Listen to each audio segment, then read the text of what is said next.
Exodus, chapter 1. The Israelites in Egypt. These are the names of the sons of Israel, that is, Jacob, who moved to Egypt with their father, each with his family: Reuben, Simeon, Levi, Judah, Issachar, Zebulun, Benjamin, Dan, Naphtali, Gad, and Asher. In all, Jacob had 70 descendants in Egypt, including Joseph, who was already there. In time, Joseph and all of his brothers died, ending that entire generation. But their descendants, the Israelites, had many children and grandchildren. In fact, they multiplied so greatly that they became extremely powerful and filled the land. Eventually, a new king came to power in Egypt who knew nothing about Joseph or what he had done. He said to his people, "Look, the people of Israel now outnumber us and are stronger than we are. We must make a plan to keep them from growing even more. If we don't, and if war breaks out, they will join our enemies and fight against us. Then they will escape from the country." So the Egyptians made the Israelites their slaves. They appointed brutal slave drivers over them, hoping to wear them down with crushing labor. They forced them to build the cities of Pithom and Ramesses as supply centers for the king. But the more the Egyptians oppressed them, the more the Israelites multiplied and spread, and the more alarmed the Egyptians became. So the Egyptians worked the people of Israel without mercy. They made their lives bitter, forcing them to mix mortar and make bricks and do all the work in the fields. They were ruthless in all their demands. Then Pharaoh, the king of Egypt, gave this order to the Hebrew midwives, Shiphrah and Puah: "When you help the Hebrew women as they give birth, watch as they deliver. If the baby is a boy, kill him. If it is a girl, let her live." But because the midwives feared God, they refused to obey the king's orders. They allowed the boys to live too. So the king of Egypt called for the midwives. "Why have you done this?" he demanded. "Why have you allowed the boys to live?" "The Hebrew women are not like the Egyptian women," the midwives replied. "They are more vigorous and have their babies so quickly that we cannot get there in time." So God was good to the midwives, and the Israelites continued to multiply, growing more and more powerful. And because the midwives feared God, he gave them families of their own. Then Pharaoh gave this order to all his people: "Throw every newborn Hebrew boy into the Nile River, but you may let the girls live." Chapter 2. The birth of Moses. About this time, a man and woman from the tribe of Levi got married. The woman became pregnant and gave birth to a son. She saw that he was a special baby and kept him hidden for 3 months. But when she could no longer hide him, she got a basket made of papyrus reeds and waterproofed it with tar and pitch. She put the baby in the basket and laid it among the reeds along the bank of the Nile River. The baby's sister then stood at a distance watching to see what would happen to him. Soon Pharaoh's daughter came down to bathe in the river, and her attendants walked along the river bank. When the princess saw the basket among the reeds, she sent her maid to get it for her. When the princess opened it, she saw the baby. The little boy was crying, and she felt sorry for him. "This must be one of the Hebrew children," she said. Then the baby's sister approached the princess. "Should I go and find one of the Hebrew women to nurse the baby for you?" she asked. "Yes, do," the princess replied. So the girl went and called the baby's mother. "Take this baby and nurse him for me," the princess told the baby's mother. "I will pay you for your help." So the woman took her baby home and nursed him. Later, when the boy was older, his mother brought him back to Pharaoh's daughter, who adopted him as her own son. The princess named him Moses, for she explained, "I lifted him out of the water." Moses escapes to Midian. Many years later, when Moses had grown up, he went out to visit his own people, the Hebrews, and he saw how hard they were forced to work. During his visit, he saw an Egyptian beating one of his fellow Hebrews. After looking in all directions to make sure no one was watching, Moses killed the Egyptian and hid the body in the sand. The next day, when Moses went out to visit his people again, he saw 2 Hebrew men fighting. "Why are you beating up your friend?" Moses said to the one who had started the fight. The man replied, "Who appointed you to be our prince and judge? Are you going to kill me as you killed that Egyptian yesterday?" Then Moses was afraid, thinking, "Everyone knows what I did." And sure enough, Pharaoh heard what had happened, and he tried to kill Moses. But Moses fled from Pharaoh and went to live in the land of Midian. When Moses arrived in Midian, he sat down beside a well. Now the priest of Midian had 7 daughters who came as usual to draw water and fill the water troughs for their father's flocks. But some other shepherds came and chased them away. So Moses jumped up and rescued the girls from the shepherds. Then he drew water for their flocks. When the girls returned to Reuel, their father, he asked, "Why are you back so soon today?" "An Egyptian rescued us from the shepherds," they answered. "And then he drew water for us and watered our flocks." "Then where is he?" their father asked. "Why did you leave him there? Invite him to come and eat with us." Moses accepted the invitation, and he settled there with him. In time, Reuel gave Moses his daughter Zipporah to be his wife. Later she gave birth to a son, and Moses named him Gershom, for he explained, "I have been a foreigner in a foreign land." Years passed, and the king of Egypt died. But the Israelites continued to groan under their burden of slavery. They cried out for help, and their cry rose up to God. God heard their groaning, and he remembered his covenant promise to Abraham, Isaac, and Jacob. He looked down on the people of Israel and knew it was time to act. Chapter 3. Moses and the Burning Bush. One day Moses was tending the flock of his father-in-law Jethro, the priest of Midian. He led the flock far into the wilderness and came to Sinai, the mountain of God. There the angel of the Lord appeared to him in a blazing fire from the middle of a bush. Moses stared in amazement. Though the bush was engulfed in flames, it didn't burn up. "This is amazing," Moses said to himself. "Why isn't that bush burning up? I must go see it." When the Lord saw Moses coming to take a closer look, God called to him from the middle of the bush. "Moses, Moses!" "Here I am," Moses replied. "Do not come any closer," the Lord warned. "Take off your sandals, for you are standing on holy ground. I am the God of your father, the God of Abraham, the God of Isaac, and the God of Jacob." When Moses heard this, he covered his face because he was afraid to look at God. Then the Lord told him, "I have certainly seen the oppression of my people in Egypt. I have heard their cries of distress because of their harsh slave drivers. Yes, I am aware of their suffering, so I have come down to rescue them from the power of the Egyptians and lead them out of Egypt into their own fertile and spacious land. It is a land flowing with milk and honey, the land where the Canaanites, Hittites, Amorites, Perizzites, Hivites, and Jebusites now live. Look, the cry of the people of Israel has reached me, and I have seen how harshly the Egyptians abuse them. Now go, for I am sending you to Pharaoh. You must lead my people Israel out of Egypt." But Moses protested to God, "Who am I to appear before Pharaoh? Who am I to lead the people of Israel out of Egypt?" God answered, "I will be with you, and this is your sign that I am the one who has sent you. When you have brought the people out of Egypt, you will worship God at this very mountain."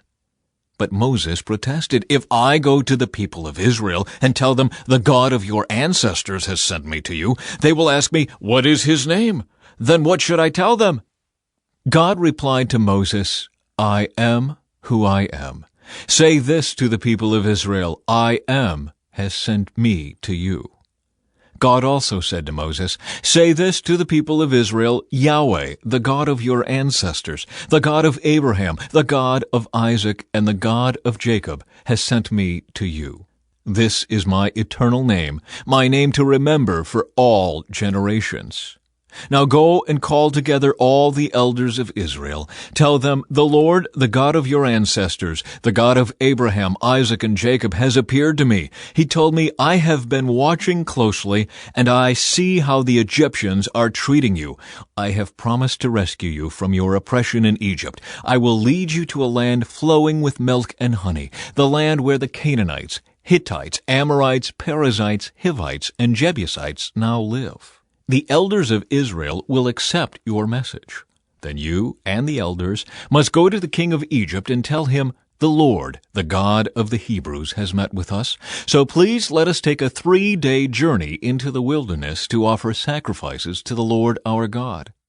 But I know that the king of Egypt will not let you go unless a mighty hand forces him. So I will raise my hand and strike the Egyptians, performing all kinds of miracles among them.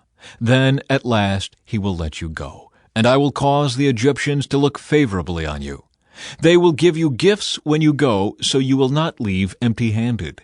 Every Israelite woman will ask for articles of silver and gold and fine clothing from her Egyptian neighbors and from the foreign women in their houses.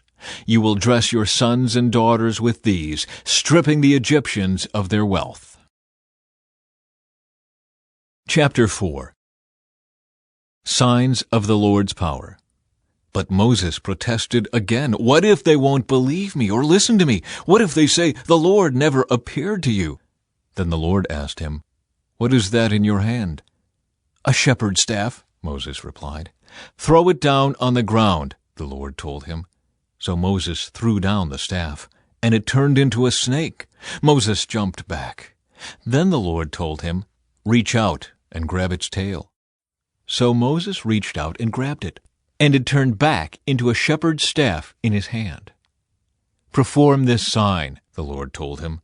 "Then they will believe that the Lord, the God of their ancestors, the God of Abraham, the God of Isaac, and the God of Jacob, really has appeared to you." Then the Lord said to Moses, "Now put your hand inside your cloak." So Moses put his hand inside his cloak, and when he took it out again, his hand was white as snow with a severe skin disease. "Now put your hand back into your cloak," the Lord said. So Moses put his hand back in, and when he took it out again, it was as healthy as the rest of his body. The Lord said to Moses, "If they do not believe you and are not convinced by the first miraculous sign, they will be convinced by the second sign. And if they don't believe you or listen to you even after these 2 signs, then take some water from the Nile River and pour it out on the dry ground. When you do, the water from the Nile will turn to blood on the ground." But Moses pleaded with the Lord, "O Lord, I'm not very good with words. I never have been, and I'm not now, even though you have spoken to me. I get tongue-tied and my words get tangled." Then the Lord asked Moses, "Who makes a person's mouth? Who decides whether people speak or do not speak, hear or do not hear, see or do not see? Is it not I, the Lord? Now go. I will be with you as you speak, and I will instruct you in what to say." But Moses again pleaded, "Lord, please send anyone else."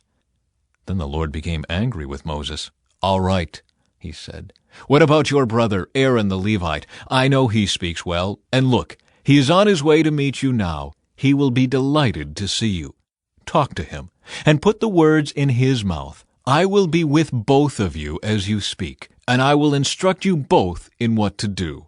Aaron will be your spokesman to the people. He will be your mouthpiece, and you will stand in the place of God for him, telling him what to say.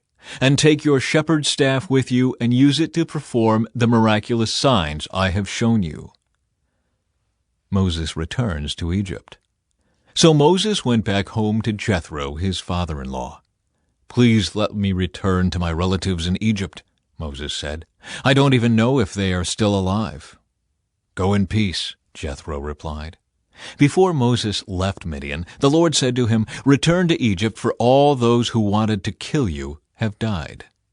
So Moses took his wife and sons, put them on a donkey, and headed back to the land of Egypt. In his hand he carried the staff of God. And the Lord told Moses, "When you arrive back in Egypt, go to Pharaoh and perform all the miracles I have empowered you to do. But I will harden his heart so he will refuse to let the people go. Then you will tell him, 'This is what the Lord says. Israel is my firstborn son. I commanded you, let my son go so he can worship me. But since you have refused, I will now kill your firstborn son.'"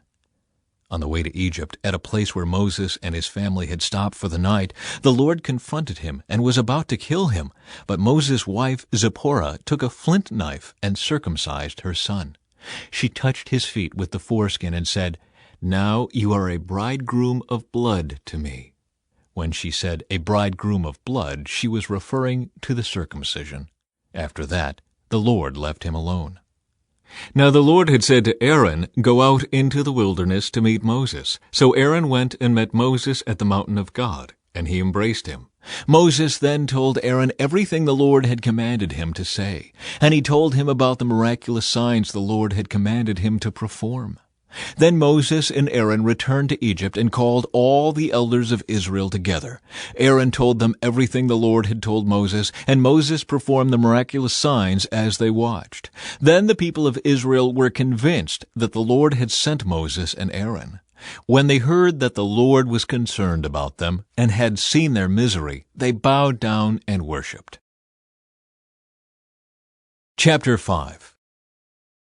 Moses and Aaron speak to Pharaoh. After this presentation to Israel's leaders, Moses and Aaron went and spoke to Pharaoh. They told him, "This is what the Lord, the God of Israel, says. Let my people go so they may hold a festival in my honor in the wilderness." "Is that so?" retorted Pharaoh. "And who is the Lord? Why should I listen to him and let Israel go? I don't know the Lord, and I will not let Israel go." But Aaron and Moses persisted. "The God of the Hebrews has met with us," they declared.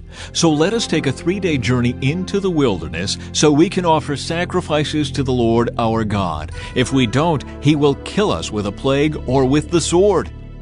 Pharaoh replied, "Moses and Aaron, why are you distracting the people from their tasks?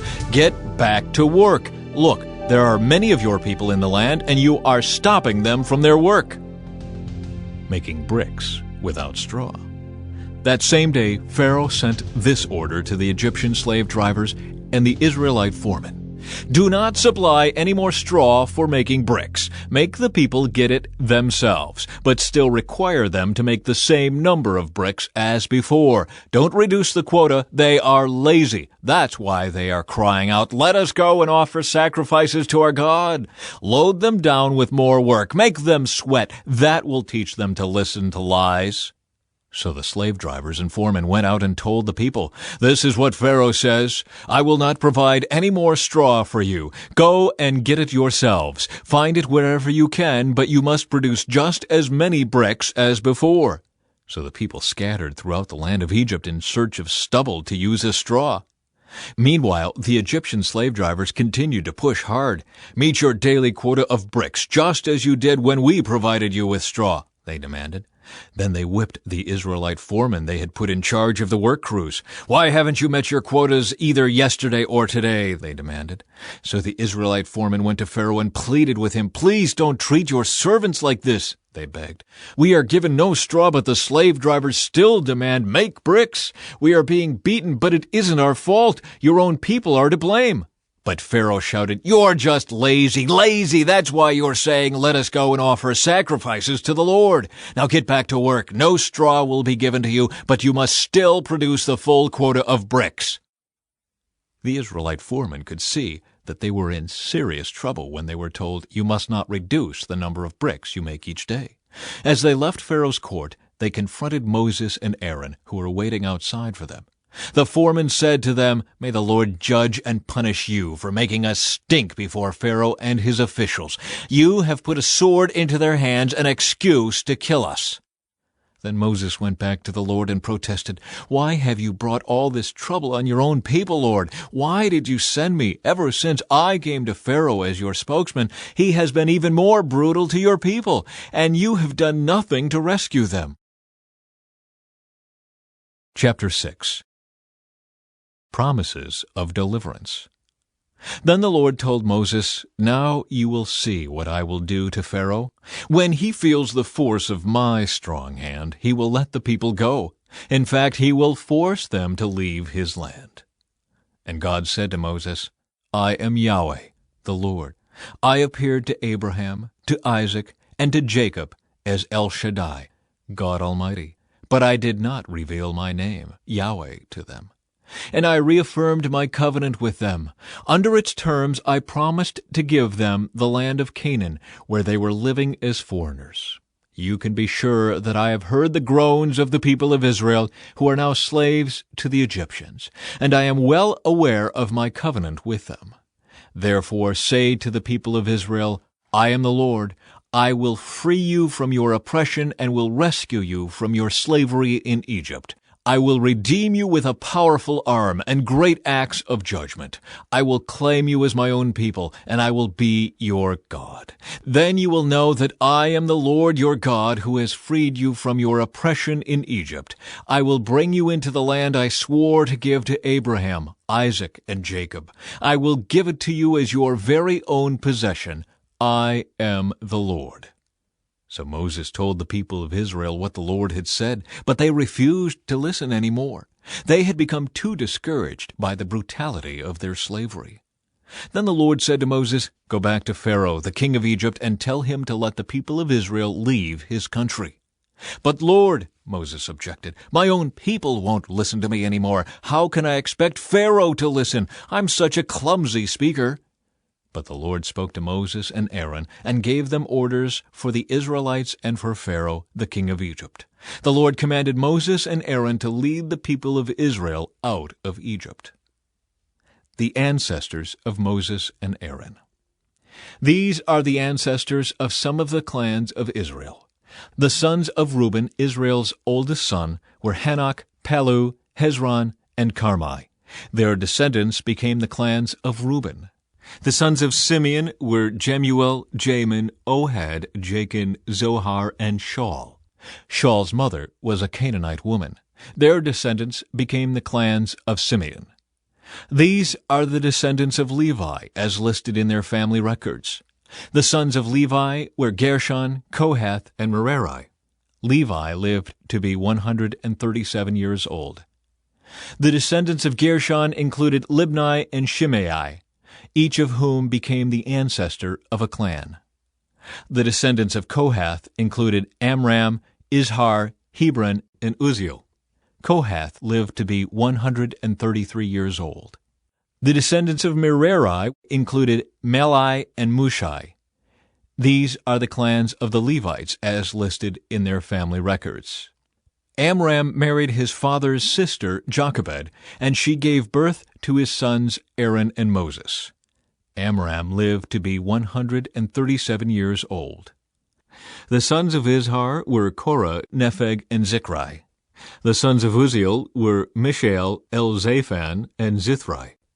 Aaron married Elisheba, the daughter of Amminadab and sister of Nashon, and she gave birth to his sons Nadab, Abihu, Eleazar, and Ithamar. The sons of Korah were Aser, Elkanah, and Abiasaph. Their descendants became the clans of Korah. Eleazar, son of Aaron, married one of the daughters of Putiel, and she gave birth to his son Phinehas. These are the ancestors of the Levite families listed according to their clans. The Aaron and Moses named in this list are the same ones to whom the Lord said, Lead the people of Israel out of the land of Egypt like an army. It was Moses and Aaron who spoke to Pharaoh, the king of Egypt, about leading the people of Israel out of Egypt. When the Lord spoke to Moses in the land of Egypt, he said to him, I am the Lord. Tell Pharaoh, the king of Egypt, everything I am telling you. But Moses argued with the Lord, saying, I can't do it. I'm such a clumsy speaker. Why should Pharaoh listen to me? Chapter 7. Aaron's staff becomes a serpent. Then the Lord said to Moses, Pay close attention to this. I will make you seem like God to Pharaoh, and your brother Aaron will be your prophet. Tell Aaron everything I command you, and Aaron must command Pharaoh to let the people of Israel leave his country. But I will make Pharaoh's heart stubborn so I can multiply my miraculous signs and wonders in the land of Egypt. Even then Pharaoh will refuse to listen to you, so I will bring down my fist on Egypt. Then I will rescue my forces, my people, the Israelites, from the land of Egypt with great acts of judgment. When I raise my powerful hand and bring out the Israelites, the Egyptians will know that I am the Lord. So Moses and Aaron did just as the Lord had commanded them. Moses was 80 years old, and Aaron was 83 when they made their demands to Pharaoh. Then the Lord said to Moses and Aaron, Pharaoh will demand, Show me a miracle. When he does this, say to Aaron, 'Take your staff and throw it down in front of Pharaoh, and it will become a serpent.' So Moses and Aaron went to Pharaoh and did what the Lord had commanded them. Aaron threw down his staff before Pharaoh and his officials, and it became a serpent. Then Pharaoh called in his own wise men and sorcerers, and these Egyptian magicians did the same thing with their magic. They threw down their staffs, which also became serpents. But then Aaron's staff swallowed up their staffs. Pharaoh's heart, however, remained hard. He still refused to listen, just as the Lord had predicted. A plague of blood. Then the Lord said to Moses, "Pharaoh's heart is stubborn, and he still refuses to let the people go. So go to Pharaoh in the morning as he goes down to the river. Stand on the bank of the Nile and meet him there. Be sure to take along the staff that turned into a snake. Then announce to him, 'The Lord, the God of the Hebrews, has sent me to tell you, let my people go, so they can worship me in the wilderness. Until now you have refused to listen to him. So this is what the Lord says. I will show you that I am the Lord. Look, I will strike the water of the Nile with this staff in my hand, and the river will turn to blood. The fish in it will die, and the river will stink. The Egyptians will not be able to drink any water from the Nile.' Then the Lord said to Moses, 'Tell Aaron, take your staff and raise your hand over the waters of Egypt, all its rivers, canals, ponds, and all the reservoirs. Turn all the water to blood. Everywhere in Egypt the water will turn to blood, even the water stored in wooden bowls and stone pots.' So Moses and Aaron did just as the Lord commanded them. As Pharaoh and all of his officials watched, Aaron raised his staff and struck the water of the Nile. Suddenly the whole river turned to blood. The fish in the river died, and the water became so foul that the Egyptians couldn't drink it. There was blood everywhere throughout the land of Egypt. But again, the magicians of Egypt used their magic, and they too turned water into blood. So Pharaoh's heart remained hard. He refused to listen to Moses and Aaron, just as the Lord had predicted. Pharaoh returned to his palace and put the whole thing out of his mind. Then all the Egyptians dug along the river bank to find drinking water, for they couldn't drink the water from the Nile. 7 days passed from the time the Lord struck the Nile. Chapter 8. A plague of frogs. Then the Lord said to Moses, "Go back to Pharaoh and announce to him, 'This is what the Lord says. Let my people go, so they can worship me. If you refuse to let them go, I will send a plague of frogs across your entire land. The Nile River will swarm with frogs. They will come up out of the river and into your palace, even into your bedroom and onto your bed. They will enter the houses of your officials and your people. They will even jump into your ovens and your kneading bowls. Frogs will jump on you, your people, and all your officials." Then the Lord said to Moses, "Tell Aaron, raise the staff in your hand over all the rivers, canals, and ponds of Egypt, and bring up frogs over all the land." So Aaron raised his hand over the waters of Egypt, and frogs came up and covered the whole land. But the magicians were able to do the same thing with their magic. They too caused frogs to come up on the land of Egypt. Then Pharaoh summoned Moses and Aaron and begged, "Plead with the Lord to take the frogs away from me and my people. I will let your people go so they can offer sacrifices to the Lord." "You set the time," Moses replied. "Tell me when you want me to pray for you, your officials, and your people. Then you and your houses will be rid of the frogs. They will remain only in the Nile River." "Do it tomorrow," Pharaoh said.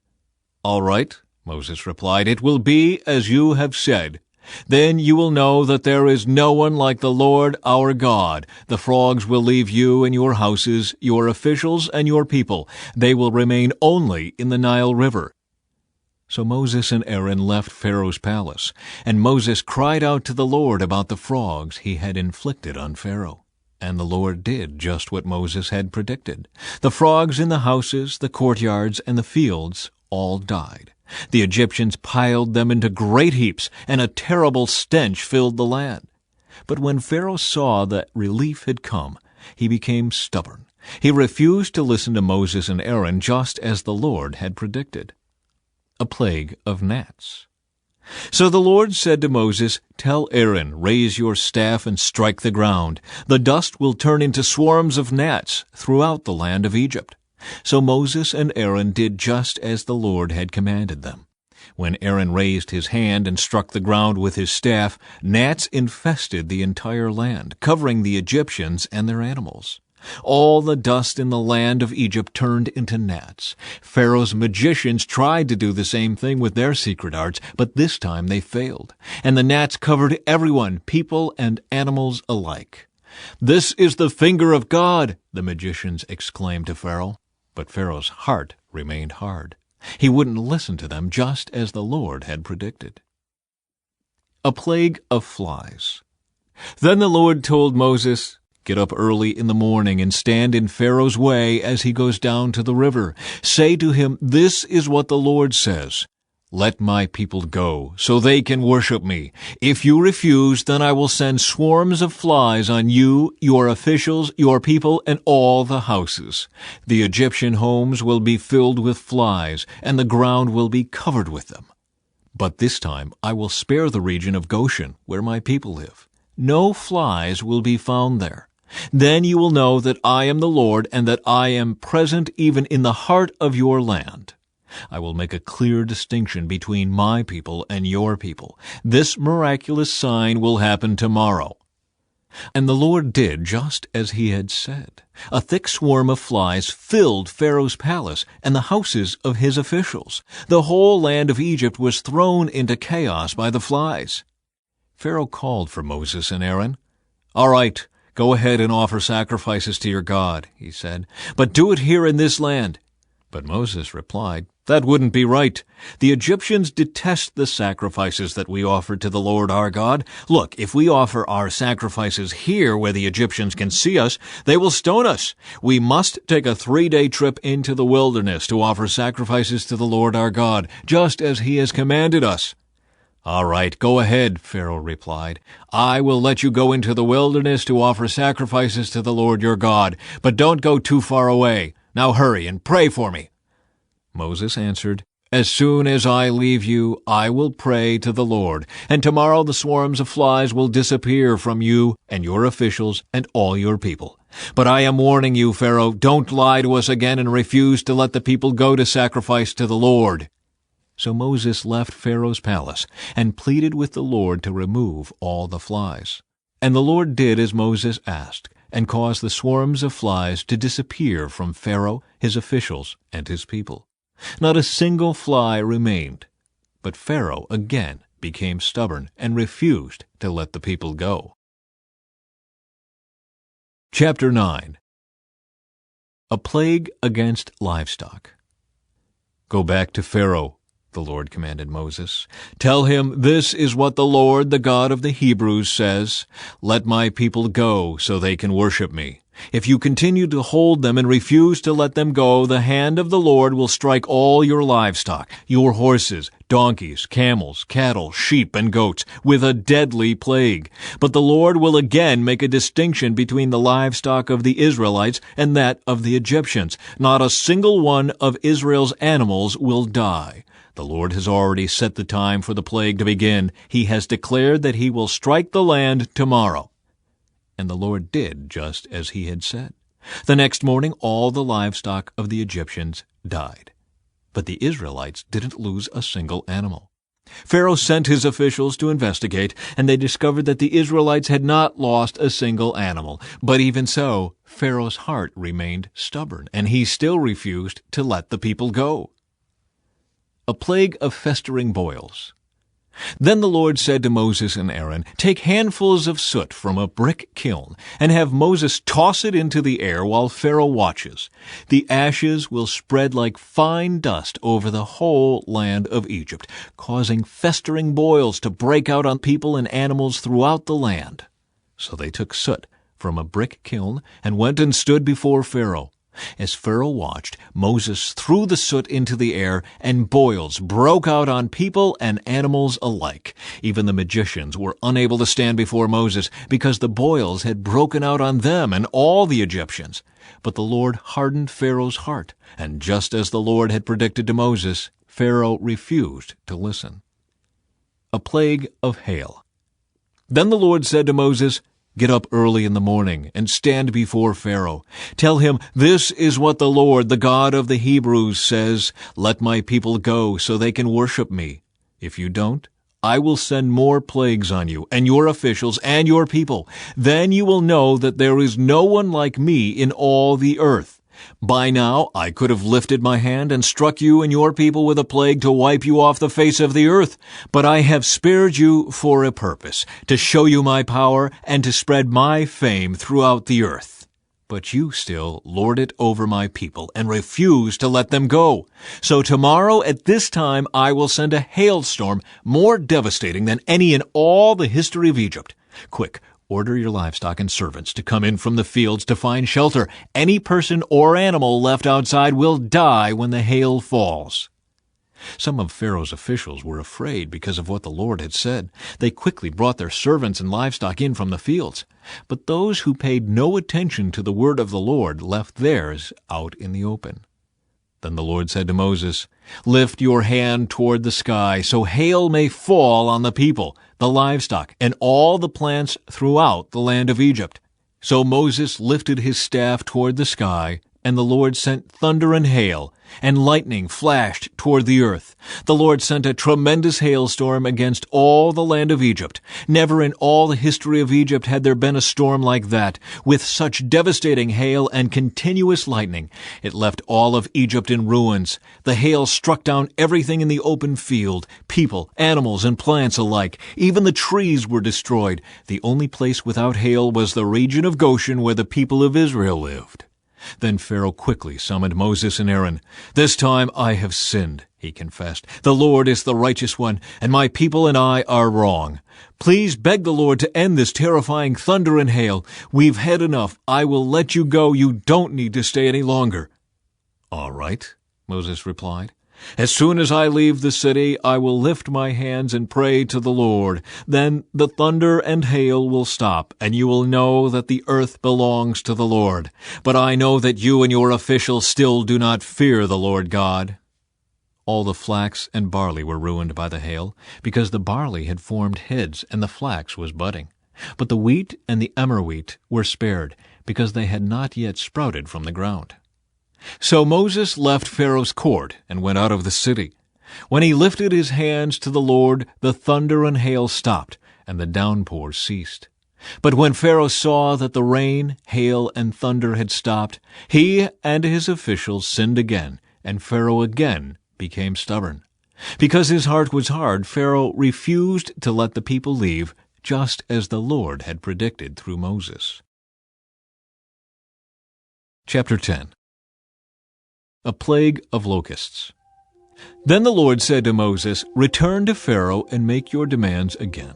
I have made him and his officials stubborn, so I can display my miraculous signs among them. I've also done it so you can tell your children and grandchildren about how I made a mockery of the Egyptians, and about the signs I displayed among them, and so you will know that I am the Lord."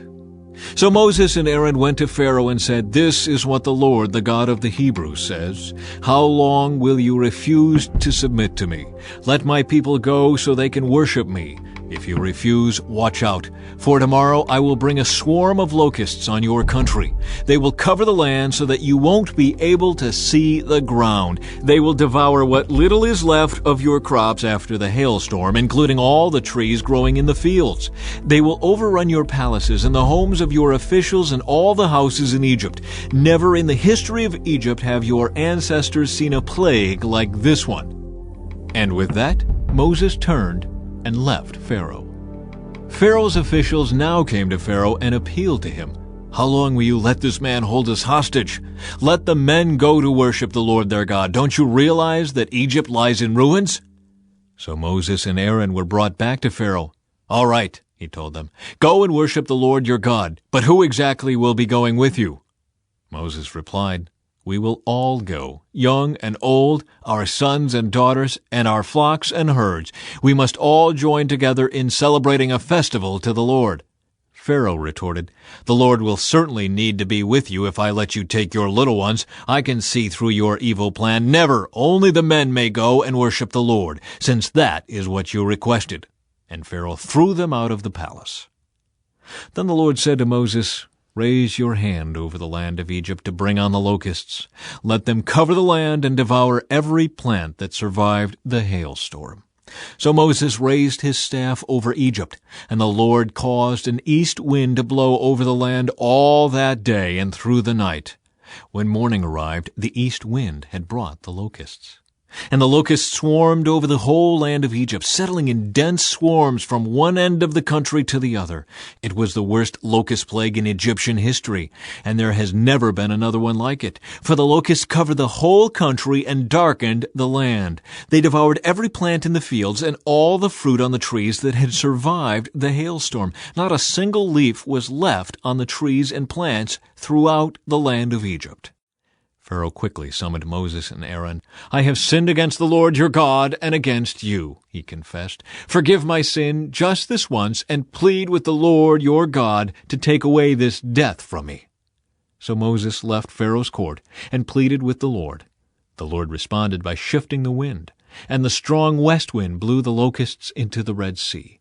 Not a single locust remained in all the land of Egypt, but the Lord hardened Pharaoh's heart again. So he refused to let the people go. A plague of darkness. Then the Lord said to Moses, "Lift your hand toward heaven, and the land of Egypt will be covered with a darkness so thick you can feel it." So Moses lifted his hand to the sky, and a deep darkness covered the entire land of Egypt for 3 days. During all that time the people could not see each other, and no one moved. But there was light as usual where the people of Israel lived. Finally, Pharaoh called for Moses. "Go and worship the Lord," he said, "but leave your flocks and herds here. You may even take your little ones with you." "No," Moses said, "you must provide us with animals for sacrifices and burnt offerings to the Lord our God. All our livestock must go with us too. Not a hoof can be left behind. We must choose our sacrifices for the Lord our God from among these animals, and we won't know how we are to worship the Lord until we get there." But the Lord hardened Pharaoh's heart once more, and he would not let them go. "Get out of here," Pharaoh shouted at Moses. "I'm warning you, never come back to see me again. The day you see my face, you will die." "Very well," Moses replied. "I will never see your face again." Chapter 11. Death for Egypt's firstborn. Then the Lord said to Moses, "I will strike Pharaoh and the land of Egypt with one more blow. After that, Pharaoh will let you leave this country. In fact, he will be so eager to get rid of you that he will force you all to leave. Tell all the Israelite men and women to ask their Egyptian neighbors for articles of silver and gold." Now the Lord had caused the Egyptians to look favorably on the people of Israel, and Moses was considered a very great man in the land of Egypt, respected by Pharaoh's officials and the Egyptian people alike. Moses had announced to Pharaoh, "This is what the Lord says. At midnight tonight I will pass through the heart of Egypt. All the firstborn sons will die in every family in Egypt, from the oldest son of Pharaoh who sits on his throne to the oldest son of his lowliest servant girl who grinds the flour. Even the firstborn of all the livestock will die. Then a loud wail will rise throughout the land of Egypt, a wail like no one has heard before or will ever hear again. But among the Israelites it will be so peaceful that not even a dog will bark. Then you will know that the Lord makes a distinction between the Egyptians and the Israelites. All the officials of Egypt will run to me and fall to the ground before me. 'Please leave,' they will beg. 'Hurry and take all your followers with you. Only then will I go.'" Then, burning with anger, Moses left Pharaoh. Now the Lord had told Moses earlier, "Pharaoh will not listen to you, but then I will do even more mighty miracles in the land of Egypt." Moses and Aaron performed these miracles in Pharaoh's presence, but the Lord hardened Pharaoh's heart, and he wouldn't let the Israelites leave the country. Chapter 12. The First Passover. While the Israelites were still in the land of Egypt, the Lord gave the following instructions to Moses and Aaron. From now on, this month will be the first month of the year for you. Announce to the whole community of Israel that on the 10th day of this month, each family must choose a lamb or a young goat for a sacrifice, one animal for each household. If a family is too small to eat a whole animal, let them share with another family in the neighborhood. Divide the animal according to the size of each family and how much they can eat. The animal you select must be a 1-year-old male, either a sheep or a goat, with no defects. Take special care of this chosen animal until the evening of the 14th day of this first month. Then the whole assembly of the community of Israel must slaughter their lamb or young goat at twilight. They are to take some of the blood and smear it on the sides and top of the door frames of the houses where they eat the animal. That same night they must roast the meat over a fire and eat it, along with bitter salad greens and bread made without yeast. Do not eat any of the meat raw or boiled in water. The whole animal, including the head, legs, and internal organs, must be roasted over a fire. Do not leave any of it until the next morning. Burn whatever is not eaten before morning. These are your instructions for eating this meal. Be fully dressed, wear your sandals, and carry your walking stick in your hand. Eat the meal with urgency, for this is the Lord's Passover. On that night I will pass through the land of Egypt and strike down every firstborn son and firstborn male animal in the land of Egypt. I will execute judgment against all the gods of Egypt, for I am the Lord. But the blood on your doorposts will serve as a sign marking the houses where you are staying. When I see the blood, I will pass over you. This plague of death will not touch you when I strike the land of Egypt. This is a day to remember. Each year, from generation to generation, you must celebrate it as a special festival to the Lord. This is a law for all time. For 7 days the bread you eat must be made without yeast. On the first day of the festival, remove every trace of yeast from your homes. Anyone who eats bread made with yeast during the 7 days of the festival will be cut off from the community of Israel. On the first day of the festival and again on the 7th day, all the people must observe an official day for holy assembly. No work of any kind may be done on these days except in the preparation of food. Celebrate this festival of unleavened bread, for it will remind you that I brought your forces out of the land of Egypt on this very day. This festival will be a permanent law for you. Celebrate this day from generation to generation. The bread you eat must be made without yeast from the evening of the 14th day of the first month until the evening of the 21st day of that month. During those 7 days there must be no trace of yeast in your homes. Anyone who eats anything made with yeast during this week will be cut off from the community of Israel. These regulations apply both to the foreigners living among you and to the native-born Israelites. During those days you must not eat anything made with yeast. Wherever you live, eat only bread made without yeast. Then Moses called all the elders of Israel together and said to them, Go pick out a lamb or young goat for each of your families and slaughter the Passover animal. Drain the blood into a basin, then take a bundle of hyssop branches and dip it into the blood. Brush the hyssop across the top and sides of the door frames of your houses, and no one may go out through the door until morning. For the Lord will pass through the land to strike down the Egyptians. But when he sees the blood on the top and sides of the doorframe, the Lord will pass over your home. He will not permit his death angel to enter your house and strike you down. Remember, these instructions are a permanent law that you and your descendants must observe forever. When you enter the land the Lord has promised to give you, you will continue to observe this ceremony. Then your children will ask, What does this ceremony mean? And you will reply, It is the Passover sacrifice to the Lord, for he passed over the houses of the Israelites in Egypt. And though he struck the Egyptians, he spared our families. When Moses had finished speaking, all the people bowed down to the ground and worshipped. So the people of Israel did just as the Lord had commanded through Moses and Aaron. And that night at midnight the Lord struck down all the firstborn sons in the land of Egypt, from the firstborn son of Pharaoh who sat on his throne to the firstborn son of the prisoner in the dungeon. Even the firstborn of their livestock were killed. Pharaoh and all his officials and all the people of Egypt woke up during the night, and loud wailing was heard throughout the land of Egypt. There was not a single house where someone had not died. Israel's exodus from Egypt. Pharaoh sent for Moses and Aaron during the night. "Get out," he ordered. "Leave my people, and take the rest of the Israelites with you. Go and worship the Lord as you have requested. Take your flocks and herds, as you said, and be gone. Go, but bless me as you leave." All the Egyptians urged the people of Israel to get out of the land as quickly as possible, for they thought, "We will all die." The Israelites took their bread dough before yeast was added. They wrapped their kneading boards in their cloaks and carried them on their shoulders. And the people of Israel did as Moses had instructed. They asked the Egyptians for clothing and articles of silver and gold. The Lord caused the Egyptians to look favorably on the Israelites, and they gave the Israelites whatever they asked for. So they stripped the Egyptians of their wealth. That night the people of Israel left Ramesses and started for Succoth. There were about 600,000 men, plus all the women and children.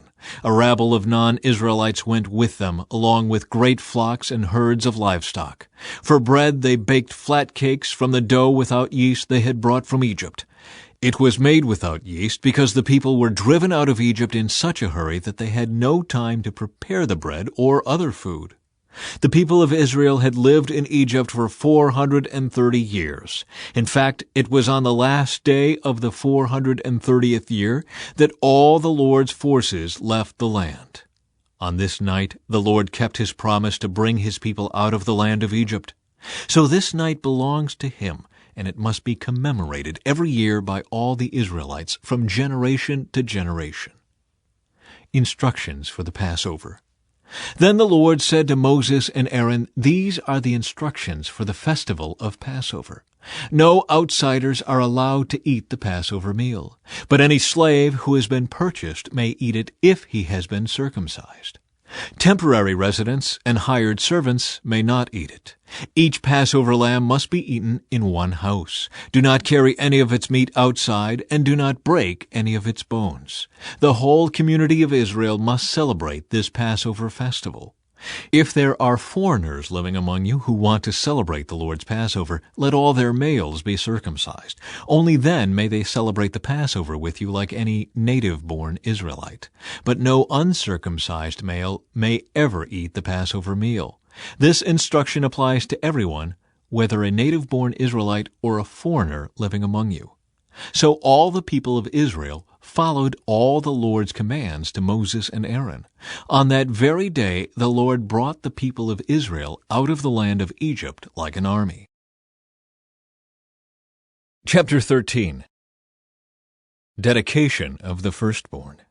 Then the Lord said to Moses, "Dedicate to me every firstborn among the Israelites. The first offspring to be born of both humans and animals belongs to me." So Moses said to the people, "This is a day to remember forever, the day you left Egypt, the place of your slavery. Today the Lord has brought you out by the power of his mighty hand. Remember, eat no food containing yeast. On this day in early spring, in the month of Abib, you have been set free. You must celebrate this event in this month each year after the Lord brings you into the land of the Canaanites, Hittites, Amorites, Hivites, and Jebusites. He swore to your ancestors that he would give you this land, a land flowing with milk and honey. For 7 days the bread you eat must be made without yeast. Then on the 7th day celebrate a feast to the Lord. Eat bread without yeast during those 7 days. In fact, there must be no yeast bread or any yeast at all found within the borders of your land during this time. On the 7th day, you must explain to your children, "I am celebrating what the Lord did for me when I left Egypt." This annual festival will be a visible sign to you, like a mark branded on your hand or your forehead. Let it remind you always to recite this teaching of the Lord. With a strong hand the Lord rescued you from Egypt. So observe the decree of this festival at the appointed time each year. This is what you must do when the Lord fulfills the promise He swore to you and to your ancestors. When He gives you the land where the Canaanites now live, you must present all firstborn sons and firstborn male animals to the Lord, for they belong to Him. A firstborn donkey may be bought back from the Lord by presenting a lamb or young goat in its place. But if you do not buy it back, you must break its neck. However, you must buy back every firstborn son. And in the future, your children will ask you, "What does all this mean?" Then you will tell them, "With the power of His mighty hand, the Lord brought us out of Egypt, the place of our slavery. Pharaoh stubbornly refused to let us go, so the Lord killed all the firstborn males throughout the land of Egypt, both people and animals. That is why I now sacrifice all the firstborn males to the Lord, except that the firstborn sons are always bought back. This ceremony will be like a mark branded on your hand or your forehead. It is a reminder that the power of the Lord's mighty hand brought us out of Egypt." Israel's wilderness detour. When Pharaoh finally let the people go, God did not lead them along the main road that runs through Philistine territory, even though that was the shortest route to the Promised Land. God said if the people are faced with a battle, they might change their minds and return to Egypt. So God led them in a roundabout way through the wilderness toward the Red Sea. Thus the Israelites left Egypt like an army ready for battle. Moses took the bones of Joseph with him, for Joseph had made the sons of Israel swear to do this. He said, "God will certainly come to help you. When He does, you must take my bones with you from this place." The Israelites left Succoth and camped at Etham on the edge of the wilderness. The Lord went ahead of them. He guided them during the day with a pillar of cloud, and He provided light at night with a pillar of fire. This allowed them to travel by day or by night. And the Lord did not remove the pillar of cloud or pillar of fire from its place in front of the people. Chapter 14. Then the Lord gave these instructions to Moses. "Order the Israelites to turn back and camp by Pi-hahiroth between Migdol and the sea. Camp there along the shore across from Baal-zephon. Then Pharaoh will think, 'The Israelites are confused. They are trapped in the wilderness.' And once again I will harden Pharaoh's heart, and he will chase after you. I have planned this in order to display my glory through Pharaoh and his whole army. After this the Egyptians will know that I am the Lord." So the Israelites camped there as they were told. The Egyptians pursue Israel.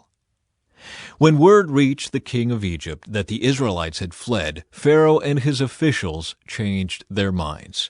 "What have we done, letting all those Israelite slaves get away?" they asked. So Pharaoh harnessed his chariot and called up his troops. He took with him 600 of Egypt's best chariots, along with the rest of the chariots of Egypt, each with its commander. The Lord hardened the heart of Pharaoh, the king of Egypt, so he chased after the people of Israel, who had left with fists raised in defiance. The Egyptians chased after them with all the forces in Pharaoh's army, all his horses and chariots, his charioteers and his troops. The Egyptians caught up with the people of Israel as they were camped beside the shore near Pi-hahiroth across from Baal-zephon. As Pharaoh approached, the people of Israel looked up and panicked when they saw the Egyptians overtaking them. They cried out to the Lord, and they said to Moses, "Why did you bring us out here to die in the wilderness? Weren't there enough graves for us in Egypt? What have you done to us? Why did you make us leave Egypt? Didn't we tell you this would happen while we were still in Egypt? We said, 'Leave us alone, let us be slaves to the Egyptians.' It's better to be a slave in Egypt than a corpse in the wilderness." But Moses told the people, "Don't be afraid. Just stand still and watch the Lord rescue you today. The Egyptians you see today will never be seen again. The Lord Himself will fight for you. Just stay calm." Escape through the Red Sea. Then the Lord said to Moses, "Why are you crying out to me? Tell the people to get moving. Pick up your staff and raise your hand over the sea. Divide the water so the Israelites can walk through the middle of the sea on dry ground." And I will harden the hearts of the Egyptians, and they will charge in after the Israelites. My great glory will be displayed through Pharaoh and his troops, his chariots, and his charioteers. When my glory is displayed through them, all Egypt will see my glory and know that I am the Lord." Then the angel of God, who had been leading the people of Israel, moved to the rear of the camp. The pillar of cloud also moved from the front and stood behind them. The cloud settled between the Egyptian and Israelite camps. As darkness fell, the cloud turned to fire, lighting up the night. But the Egyptians and Israelites did not approach each other all night. Then Moses raised his hand over the sea, and the Lord opened up a path through the water with a strong east wind. The wind blew all that night, turning the seabed into dry land. So the people of Israel walked through the middle of the sea on dry ground with walls of water on each side. Then the Egyptians, all of Pharaoh's horses, chariots, and charioteers, chased them into the middle of the sea. But just before dawn, the Lord looked down on the Egyptian army from the pillar of fire and cloud, and he threw their forces into total confusion. He twisted their chariot wheels, making their chariots difficult to drive. "Let's get out of here, away from these Israelites," the Egyptians shouted. "The Lord is fighting for them against Egypt." When all the Israelites had reached the other side, the Lord said to Moses, "Raise your hand over the sea again. Then the waters will rush back and cover the Egyptians and their chariots and charioteers." So as the sun began to rise, Moses raised his hand over the sea, and the water rushed back into its usual place. The Egyptians tried to escape, but the Lord swept them into the sea. Then the waters returned and covered all the chariots and charioteers, the entire army of Pharaoh. Of all the Egyptians who had chased the Israelites into the sea, not a single one survived. But the people of Israel had walked through the middle of the sea on dry ground, as the water stood up like a wall on both sides. That is how the Lord rescued Israel from the hand of the Egyptians that day. And the Israelites saw the bodies of the Egyptians washed up on the seashore. When the people of Israel saw the mighty power that the Lord had unleashed against the Egyptians, they were filled with awe before him. They put their faith in the Lord and in his servant Moses.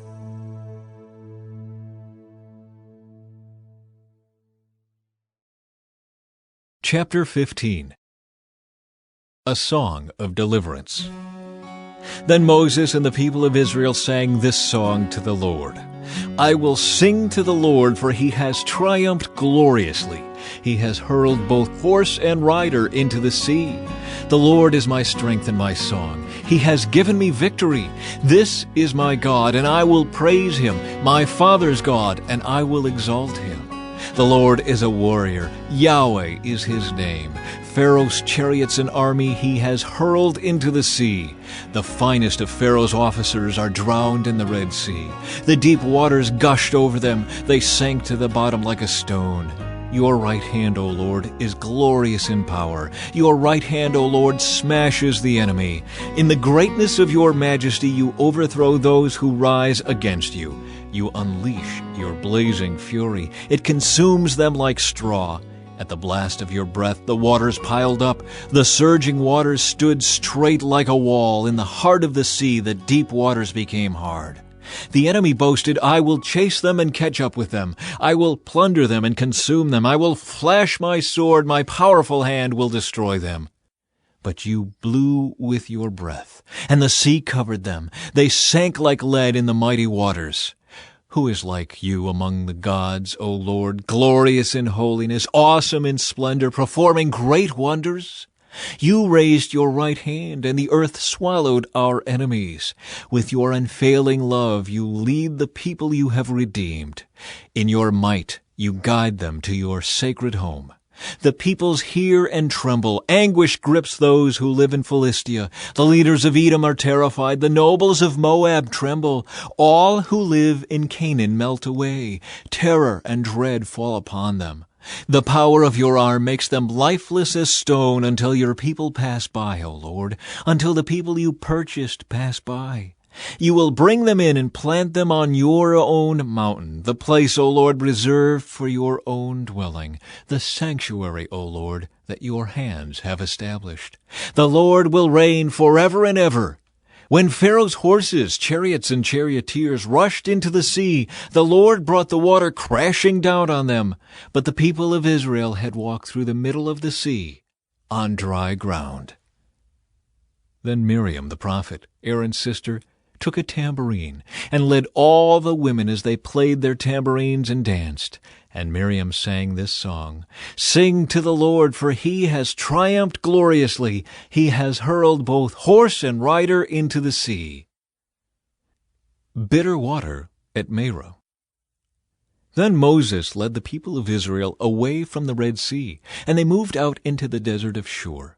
They traveled in this desert for 3 days without finding any water. When they came to the oasis of Marah, the water was too bitter to drink. So they called the place Marah, which means bitter. Then the people complained and turned against Moses. "What are we going to drink?" they demanded. So Moses cried out to the Lord for help, and the Lord showed him a piece of wood. Moses threw it into the water, and this made the water good to drink. It was there at Marah that the Lord set before them the following decree as a standard to test their faithfulness to him. He said, "If you will listen carefully to the voice of the Lord your God, and do what is right in his sight, obeying his commands and keeping all his decrees, then I will not make you suffer any of the diseases I sent on the Egyptians, for I am the Lord who heals you."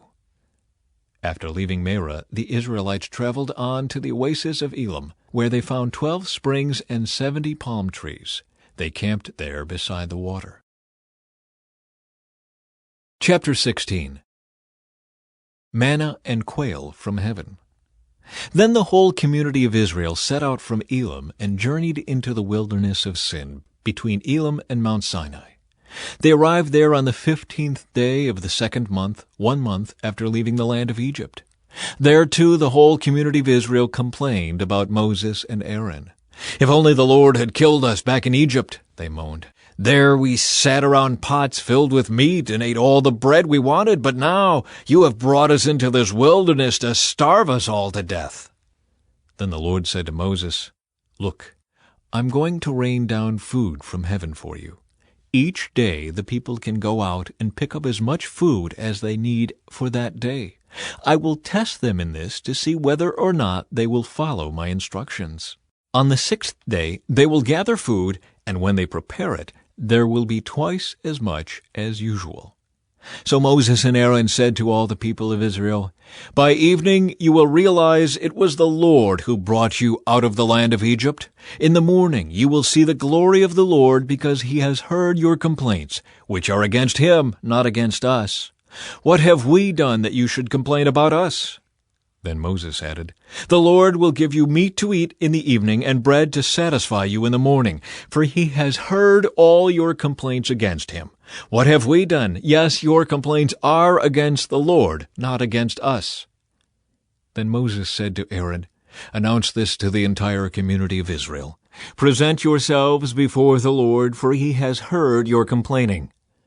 And as Aaron spoke to the whole community of Israel, they looked out toward the wilderness. There they could see the awesome glory of the Lord in the cloud. Then the Lord said to Moses, "I have heard the Israelites' complaints. Now tell them, in the evening you will have meat to eat, and in the morning you will have all the bread you want. Then you will know that I am the Lord your God." That evening vast numbers of quail flew in and covered the camp, and the next morning the area around the camp was wet with dew. When the dew evaporated, a flaky substance as fine as frost blanketed the ground. The Israelites were puzzled when they saw it. "What is it?" they asked each other. They had no idea what it was. And Moses told them, "It is the food the Lord has given you to eat. These are the Lord's instructions. Each household should gather as much as it needs. Pick up 2 quarts for each person in your tent." So the people of Israel did as they were told. Some gathered a lot, some only a little. But when they measured it out, everyone had just enough. Those who gathered a lot had nothing left over, and those who gathered only a little had enough. Each family had just what it needed. Then Moses told them, "Do not keep any of it until morning." But some of them didn't listen and kept some of it until morning. But by then it was full of maggots and had a terrible smell. Moses was very angry with them. After this, the people gathered the food morning by morning, each family according to its need. And as the sun became hot, the flakes they had not picked up melted and disappeared. On the 6th day they gathered twice as much as usual, 4 quarts for each person instead of 2. Then all the leaders of the community came and asked Moses for an explanation. He told them, "This is what the Lord commanded. Tomorrow will be a day of complete rest, a holy Sabbath day set apart for the Lord. So bake or boil as much as you want today, and set aside what is left for tomorrow." So they put some aside until morning, just as Moses had commanded. And in the morning the leftover food was wholesome and good, without maggots or odor.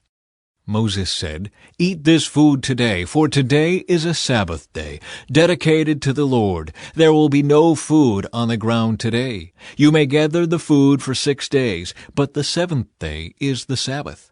There will be no food on the ground that day." Some of the people went out anyway on the 7th day, but they found no food. The Lord asked Moses, "How long will these people refuse to obey my commands and instructions? They must realize that the Sabbath is the Lord's gift to you. That is why he gives you a 2-day supply on the 6th day. So there will be enough for 2 days. On the Sabbath day you must each stay in your place. Do not go out to pick up food on the 7th day." So the people did not gather any food on the 7th day. The Israelites called the food manna. It was white like coriander seed, and it tasted like honey wafers. Then Moses said, "This is what the Lord has commanded. Fill a 2-quart container with manna to preserve it for your descendants. Then later generations will be able to see the food I gave you in the wilderness when I set you free from Egypt." Moses said to Aaron, "Get a jar and fill it with 2 quarts of manna. Then put it in a sacred place before the Lord to preserve it for all future generations." Aaron did just as the Lord had commanded Moses. He eventually placed it in the Ark of the Covenant in front of the stone tablets inscribed with the terms of the covenant. So the people of Israel ate manna for 40 years until they arrived at the land where they would settle. They ate manna until they came to the border of the land of Canaan. The container used to measure the manna was an omer, which was 1/10 of an ephah. It held about 2 quarts. Chapter 17. Water from the Rock. At the Lord's command, the whole community of Israel left the wilderness of sin and moved from place to place. Eventually they camped at Rephidim, but there was no water there for the people to drink. So once more the people complained against Moses. "Give us water to drink," they demanded. "Quiet," Moses replied. "Why are you complaining against me, and why are you testing the Lord?" But tormented by thirst, they continued to argue with Moses. "Why did you bring us out of Egypt? Are you trying to kill us, our children, and our livestock with thirst?" Then Moses cried out to the Lord, "What should I do with these people? They are ready to stone me." The Lord said to Moses, "Walk out in front of the people. Take your staff, the one you used when you struck the water of the Nile, and call some of the elders of Israel to join you. I will stand before you on the rock at Mount Sinai. Strike the rock, and water will come gushing out. Then the people will be able to drink." So Moses struck the rock as he was told, and water gushed out as the elders looked on. Moses named the place Massah, which means test, and Meribah, which means arguing, because the people of Israel argued with Moses and tested the Lord by saying, "Is the Lord here with us or not?" Israel defeats the Amalekites. While the people of Israel were still at Rephidim, the warriors of Amalek attacked them. Moses commanded Joshua, "Choose some men to go out and fight the army of Amalek for us. Tomorrow I will stand at the top of the hill holding the staff of God in my hand." So Joshua did what Moses had commanded and fought the army of Amalek. Meanwhile, Moses, Aaron, and Hur climbed to the top of a nearby hill. As long as Moses held up the staff in his hand, the Israelites had the advantage. But whenever he dropped his hand, the Amalekites gained the advantage. Moses' arms soon became so tired he could no longer hold them up. So Aaron and Hur found a stone for him to sit on. Then they stood on each side of Moses, holding up his hands. So his hands held steady until sunset. As a result, Joshua overwhelmed the army of Amalek in battle. After the victory, the Lord instructed Moses, "Write this down on a scroll as a permanent reminder and read it aloud to Joshua. I will erase the memory of Amalek from under heaven." Moses built an altar there and named it Yahweh Nissi, which means, "The Lord is my banner." He said, "They have raised their fist against the Lord's throne, so now the Lord will be at war with Amalek generation after generation." Chapter 18. Jethro's visit to Moses. Moses' father-in-law Jethro, the priest of Midian, heard about everything God had done for Moses and his people, the Israelites. He heard especially about how the Lord had rescued them from Egypt. Earlier, Moses had sent his wife Zipporah and his 2 sons back to Jethro, who had taken them in. Moses' first son was named Gershom, for Moses had said when the boy was born, "I have been a foreigner in a foreign land." His second son was named Eleazar, for Moses had said, "The God of my ancestors was my helper. He rescued me from the sword of Pharaoh." Jethro, Moses' father-in-law, now came to visit Moses in the wilderness. He brought Moses' wife and 2 sons with him, and they arrived while Moses and the people were camped near the mountain of God. Jethro had sent a message to Moses saying, "I, Jethro, your father-in-law, am coming to see you with your wife and your 2 sons." So Moses went out to meet his father-in-law. He bowed low and kissed him. They asked about each other's welfare and then went into Moses' tent. Moses told his father-in-law everything the Lord had done to Pharaoh and Egypt on behalf of Israel. He also told about all the hardships they had experienced along the way, and how the Lord had rescued his people from all their troubles. Jethro was delighted when he heard about all the good things the Lord had done for Israel as he rescued them from the hand of the Egyptians. "Praise the Lord," Jethro said, "for he has rescued you from the Egyptians and from Pharaoh. Yes, he has rescued Israel from the powerful hand of Egypt. I know now that the Lord is greater than all other gods because he rescued his people from the oppression of the proud Egyptians." Then Jethro, Moses' father-in-law, brought a burnt offering and sacrifices to God. Aaron and all the elders of Israel came out and joined him in a sacrificial meal in God's presence. Jethro's wise advice. The next day Moses took his seat to hear the people's disputes against each other. They waited before him from morning till evening. When Moses' father-in-law saw all that Moses was doing for the people, he asked, "What are you really accomplishing here? Why are you trying to do all this alone while everyone stands around you from morning till evening?" Moses replied, "Because the people come to me to get a ruling from God. When a dispute arises, they come to me, and I am the one who settles the case between the quarreling parties. I inform the people of God's decrees and give them his instructions." "This is not good," Moses' father-in-law exclaimed. "You're going to wear yourself out, and the people too. This job is too heavy a burden for you to handle all by yourself. Now listen to me, and let me give you a word of advice, and may God be with you. You should continue to be the people's representative before God, bringing their disputes to him. Teach them God's decrees and give them his instructions. Show them how to conduct their lives, but select from all the people some capable, honest men who fear God and hate bribes. Appoint them as leaders over groups of 1,000, 100, 50, and 10.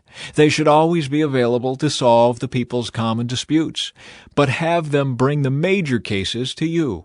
Let the leaders decide the smaller matters themselves. They will help you carry the load, making the task easier for you. If you follow this advice, and if God commands you to do so, then you will be able to endure the pressures, and all these people will go home in peace. Moses listened to his father-in-law's advice and followed his suggestions. He chose capable men from all over Israel and appointed them as leaders over the people. He put them in charge of groups of 1,000, 100, 50, and 10. These men were always available to solve the people's common disputes. They brought the major cases to Moses, but they took care of the smaller matters themselves. Soon after this, Moses said goodbye to his father-in-law, who returned to his own land. Chapter 19. The Lord reveals himself at Sinai. Exactly 2 months after the Israelites left Egypt, they arrived in the wilderness of Sinai. After breaking camp at Rephidim, they came to the wilderness of Sinai and set up camp there at the base of Mount Sinai. Then Moses climbed the mountain to appear before God. The Lord called to him from the mountain and said, "Give these instructions to the family of Jacob. Announce it to the descendants of Israel. You have seen what I did to the Egyptians. You know how I carried you on eagle's wings and brought you to myself. Now, if you will obey me and keep my covenant, you will be my own special treasure from among all the peoples on earth, for all the earth belongs to me. And you will be my kingdom of priests, my holy nation. This is the message you must give to the people of Israel." So Moses returned from the mountain and called together the elders of the people and told them everything the Lord had commanded him. And all the people responded together, "We will do everything the Lord has commanded." So Moses brought the people's answer back to the Lord. Then the Lord said to Moses, "I will come to you in a thick cloud, Moses, so the people themselves can hear me when I speak with you. Then they will always trust you." Moses told the Lord what the people had said. Then the Lord told Moses, "Go down and prepare the people for my arrival. Consecrate them today and tomorrow, and have them wash their clothing. Be sure they are ready on the third day, for on that day the Lord will come down on Mount Sinai as all the people watch. Mark off a boundary all around the mountain. Warn the people, be careful, do not go up on the mountain, or even touch its boundaries. Anyone who touches the mountain will certainly be put to death. No hand may touch the person or animal that crosses the boundary. Instead, stone them or shoot them with arrows. They must be put to death. However, when the ram's horn sounds a long blast, then the people may go up on the mountain." So Moses went down to the people. He consecrated them for worship, and they washed their clothes. He told them, "Get ready for the third day, and until then, abstain from having sexual intercourse." On the morning of the third day, thunder roared, and lightning flashed, and a dense cloud came down on the mountain. There was a long, loud blast from a ram's horn, and all the people trembled. Moses led them out from the camp to meet with God, and they stood at the foot of the mountain. All of Mount Sinai was covered with smoke because the Lord had descended on it in the form of fire.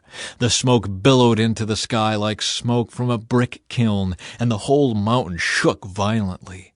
As the blast of the ram's horn grew louder and louder, Moses spoke, and God thundered his reply. The Lord came down on the top of Mount Sinai and called Moses to the top of the mountain. So Moses climbed the mountain. Then the Lord told Moses, "Go back down and warn the people not to break through the boundaries to see the Lord, or they will die. Even the priests who regularly come near to the Lord must purify themselves so that the Lord does not break out and destroy them." "But Lord," Moses protested, "the people cannot come up to Mount Sinai. You already warned us. You told me, mark off a boundary all around the mountain to set it apart as holy." But the Lord said, "Go down and bring Aaron back up with you. In the meantime, do not let the priests or the people break through to approach the Lord, or he will break out and destroy them." So Moses went down to the people and told them what the Lord had said. Chapter 20. 10 Commandments for the Covenant Community. Then God gave the people all these instructions. "I am the Lord your God, who rescued you from the land of Egypt, the place of your slavery. You must not have any other god but me. You must not make for yourself an idol of any kind, or an image of anything in the heavens, or on the earth, or in the sea. You must not bow down to them or worship them, for I, the Lord your God, am a jealous God who will not tolerate your affection for any other gods. I lay the sins of the parents upon their children. The entire family is affected, even children in the 3rd and 4th generations of those who reject me. But I lavish unfailing love for 1,000 generations on those who love me and obey my commands. You must not misuse the name of the Lord your God. The Lord will not let you go unpunished if you misuse his name. Remember to observe the Sabbath day by keeping it holy. You have 6 days each week for your ordinary work. But the seventh day is a Sabbath day of rest, dedicated to the Lord your God.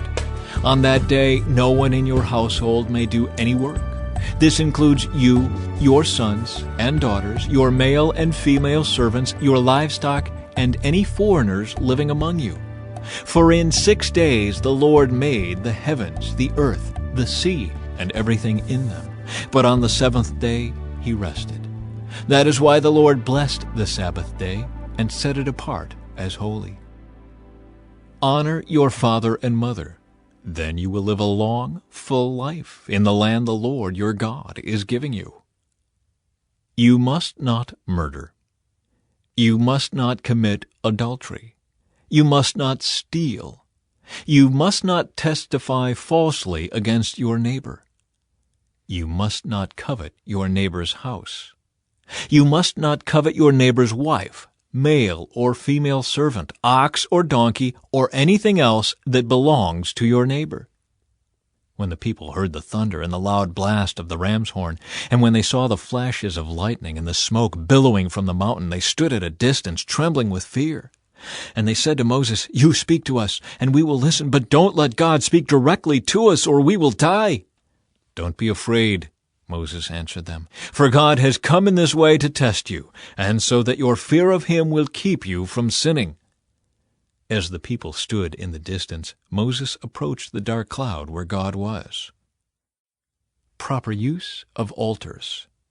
And the Lord said to Moses, "Say this to the people of Israel, You saw for yourselves that I spoke to you from heaven. Remember, you must not make any idols of silver or gold to rival me.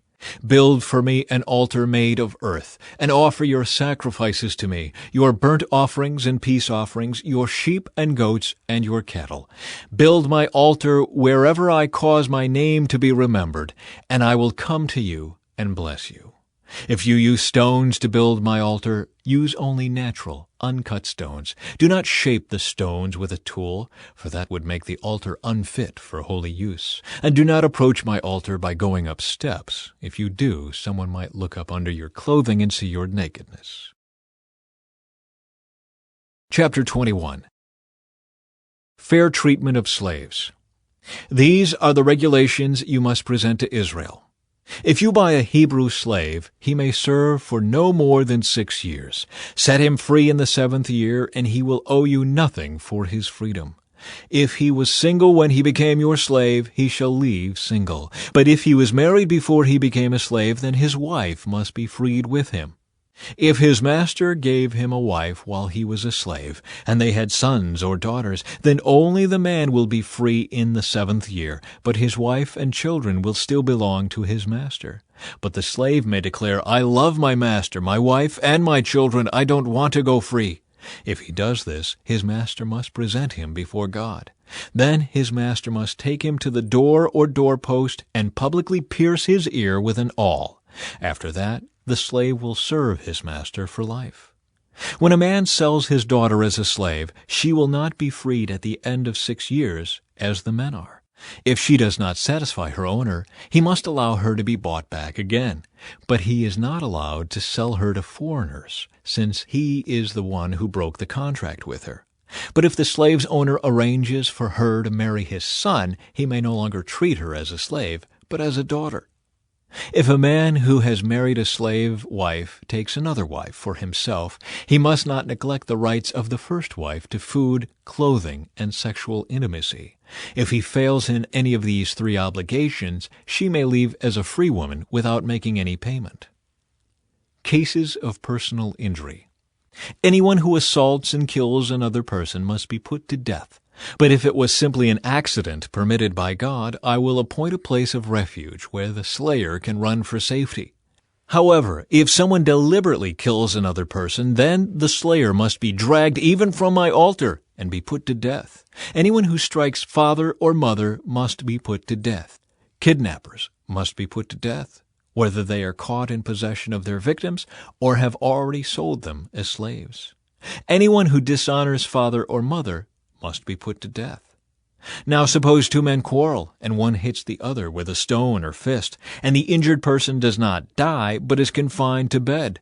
If he is later able to walk outside again, even with a crutch, the assailant will not be punished, but must compensate his victim for lost wages and provide for his full recovery.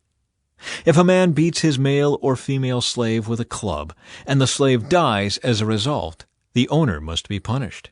But if the slave recovers within a day or two, then the owner shall not be punished, since the slave is his property. Now suppose two men are fighting, and in the process they accidentally strike a pregnant woman so she gives birth prematurely. If no further injury results, the man who struck the woman must pay the amount of compensation the woman's husband demands and the judges approve. But if there is further injury, the punishment must match the injury. A life for a life, an eye for an eye, a tooth for a tooth, a hand for a hand, a foot for a foot, a burn for a burn, a wound for a wound, a bruise for a bruise. If a man hits his male or female slave in the eye and the eye is blinded, he must let the slave go free to compensate for the eye. And if a man knocks out the tooth of his male or female slave, he must let the slave go free to compensate for the tooth. If an ox gores a man or woman to death, the ox must be stoned, and its flesh may not be eaten. In such a case, however, the owner will not be held liable. But suppose the ox had a reputation for goring, and the owner had been informed but failed to keep it under control. If the ox then kills someone, it must be stoned, and the owner must also be put to death. However, the dead person's relatives may accept payment to compensate for the loss of life. The owner of the ox may redeem his life by paying whatever is demanded. The same regulation applies if the ox gores a boy or a girl. But if the ox gores a slave, either male or female, the animal's owner must pay the slave's owner 30 silver coins, and the ox must be stoned. Suppose someone digs or uncovers a pit and fails to cover it, and then an ox or a donkey falls into it. The owner of the pit must pay full compensation to the owner of the animal, but then he gets to keep the dead animal. If someone's ox injures a neighbor's ox, and the injured ox dies, then the two owners must sell the live ox and divide the price equally between them. They must also divide the dead animal. But if the ox had a reputation for goring, yet its owner failed to keep it under control, he must pay full compensation, a live ox for the dead one, but he may keep the dead ox. Chapter 22. Protection of property. If someone steals an ox or sheep and then kills or sells it, the thief must pay back 5 oxen for each ox stolen, and 4 sheep for each sheep stolen. If a thief is caught in the act of breaking into a house and is struck and killed in the process, the person who killed the thief is not guilty of murder. But if it happens in daylight, the one who killed the thief is guilty of murder. A thief who is caught must pay in full for everything he stole. If he cannot pay, he must be sold as a slave to pay for his theft. If someone steals an ox or a donkey or a sheep, and it is found in the thief's possession, then the thief must pay double the value of the stolen animal. If an animal is grazing in a field or vineyard and the owner lets it stray into someone else's field to graze, then the animal's owner must pay compensation from the best of his own grain or grapes. If you are burning thorn bushes and the fire gets out of control and spreads into another person's field, destroying the sheaves or the uncut grain or the whole crop, the one who started the fire must pay for the lost crop. Suppose someone leaves money or goods with a neighbor for safekeeping, and they are stolen from the neighbor's house. If the thief is caught, the compensation is double the value of what was stolen. But if the thief is not caught, the neighbor must appear before God, who will determine if he stole the property. Suppose there is a dispute between two people who both claim to own a particular ox, donkey, sheep, article of clothing, or any lost property. Both parties must come before God, and the person whom God declares guilty must pay double compensation to the other.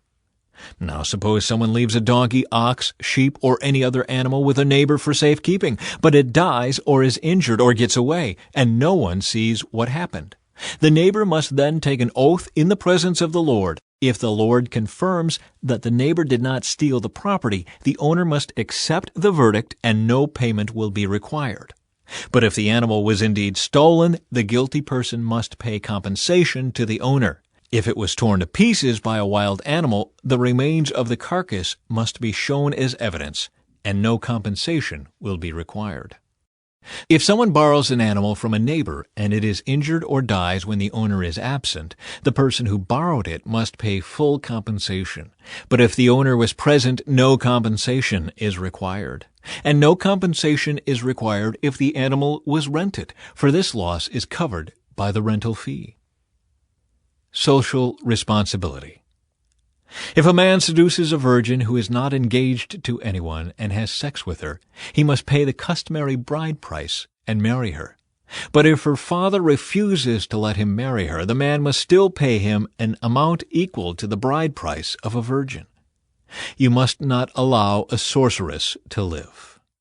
Anyone who has sexual relations with an animal must certainly be put to death. Anyone who sacrifices to any god other than the Lord must be destroyed. You must not mistreat or oppress foreigners in any way. Remember, you yourselves were once foreigners in the land of Egypt. You must not exploit a widow or an orphan. If you exploit them in any way and they cry out to me, then I will certainly hear their cry. My anger will blaze against you, and I will kill you with the sword. Then your wives will be widows, and your children fatherless. If you lend money to any of my people who are in need, do not charge interest as a moneylender would. If you take your neighbor's cloak as security for a loan, you must return it before sunset. This coat may be the only blanket your neighbor has.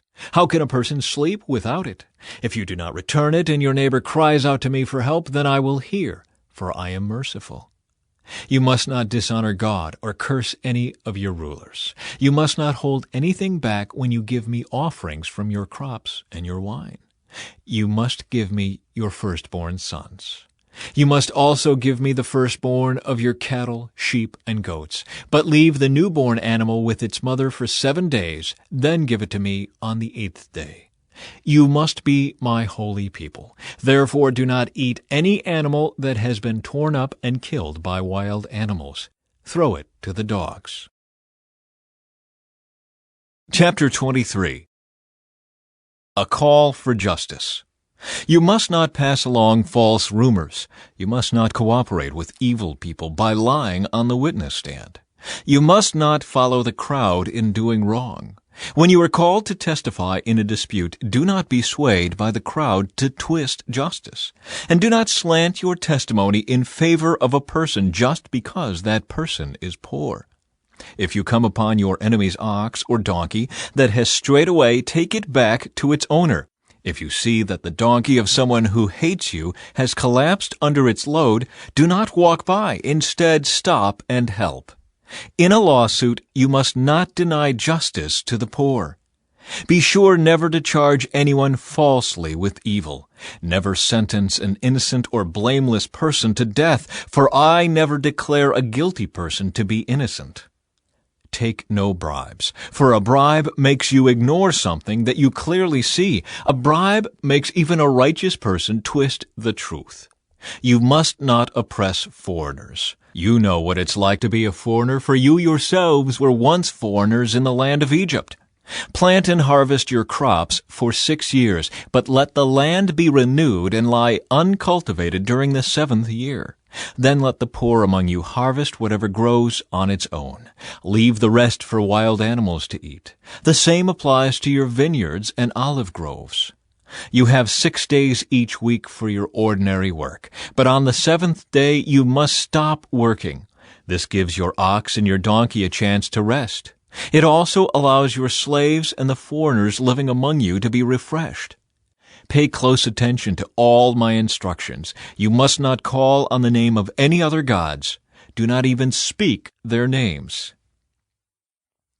3 annual festivals. Each year you must celebrate 3 festivals in my honor. First, celebrate the festival of unleavened bread. For 7 days the bread you eat must be made without yeast, just as I commanded you. Celebrate this festival annually at the appointed time in early spring, in the month of Abib, for that is the anniversary of your departure from Egypt. No one may appear before me without an offering. Second, celebrate the festival of harvest, when you bring me the first crops of your harvest. Finally, celebrate the festival of the final harvest at the end of the harvest season, when you have harvested all the crops from your fields. At these 3 times each year, every man in Israel must appear before the sovereign, the Lord. You must not offer the blood of my sacrificial offerings together with any baked goods containing yeast, and do not leave the fat from the festival offerings until the next morning. As you harvest your crops, bring the very best of the first harvest to the house of the Lord your God. You must not cook a young goat in its mother's milk. A promise of the Lord's presence. See, I am sending an angel before you to protect you on your journey and lead you safely to the place I have prepared for you. Pay close attention to him and obey his instructions. Do not rebel against him, for he is my representative, and he will not forgive your rebellion. But if you are careful to obey him, following all my instructions, then I will be an enemy to your enemies, and I will oppose those who oppose you. For my angel will go before you and bring you into the land of the Amorites, Hittites, Perizzites, Canaanites, Hivites, and Jebusites, so you may live there, and I will destroy them completely. You must not worship the gods of these nations, or serve them in any way, or imitate their evil practices. Instead, you must utterly destroy them and smash their sacred pillars. You must serve only the Lord your God. If you do, I will bless you with food and water, and I will protect you from illness. There will be no miscarriages or infertility in your land, and I will give you long, full lives. I will send my terror ahead of you and create panic among all the people whose lands you invade. I will make all your enemies turn and run. I will send terror ahead of you to drive out the Hivites, Canaanites, and Hittites. But I will not drive them out in a single year, because the land would become desolate and the wild animals would multiply and threaten you. I will drive them out a little at a time until your population has increased enough to take possession of the land. And I will fix your boundaries from the Red Sea to the Mediterranean Sea, and from the eastern wilderness to the Euphrates River. I will hand over to you the people now living in the land, and you will drive them out ahead of you. Make no treaties with them or their gods. They must not live in your land, or they will cause you to sin against me. If you serve their gods, you will be caught in the trap of idolatry. Chapter 24. Israel accepts the Lord's covenant. Then the Lord instructed Moses, "Come up here to me, and bring along Aaron, Nadab, Abihu, and 70 of Israel's elders. All of you must worship from a distance. Only Moses is allowed to come near to the Lord. The others must not come near, and none of the other people are allowed to climb up the mountain with him." Then Moses went down to the people and repeated all the instructions and regulations the Lord had given him. All the people answered with one voice, "We will do everything the Lord has commanded." Then Moses carefully wrote down all the Lord's instructions. Early the next morning, Moses got up and built an altar at the foot of the mountain. He also set up 12 pillars, one for each of the 12 tribes of Israel. Then he sent some of the young Israelite men to present burnt offerings and to sacrifice bulls as peace offerings to the Lord. Moses drained half the blood from these animals into basins. The other half he splattered against the altar. Then he took the book of the covenant and read it aloud to the people. Again they all responded, "We will do everything the Lord has commanded. We will obey." Then Moses took the blood from the basins and splattered it over the people, declaring, "Look, this blood confirms the covenant the Lord has made with you in giving you these instructions." Then Moses, Aaron, Nadab, Abihu, and the 70 elders of Israel climbed up the mountain. There they saw the God of Israel. Under his feet there seemed to be a surface of brilliant blue lapis lazuli, as clear as the sky itself. And though these nobles of Israel gazed upon God, he did not destroy them. In fact, they ate a covenant meal, eating and drinking in his presence. Then the Lord said to Moses, "Come up to me on the mountain. Stay there, and I will give you the tablets of stone on which I have inscribed the instructions and commands, so you can teach the people." So Moses and his assistant Joshua set out, and Moses climbed up the mountain of God. Moses told the elders, "Stay here and wait for us until we come back. Aaron and Hur are here with you. If anyone has a dispute while I am gone, consult with them." Then Moses climbed up the mountain, and the cloud covered it. And the glory of the Lord settled down on Mount Sinai, and the cloud covered it for 6 days. On the 7th day, the Lord called to Moses from inside the cloud. To the Israelites at the foot of the mountain, the glory of the Lord appeared at the summit like a consuming fire.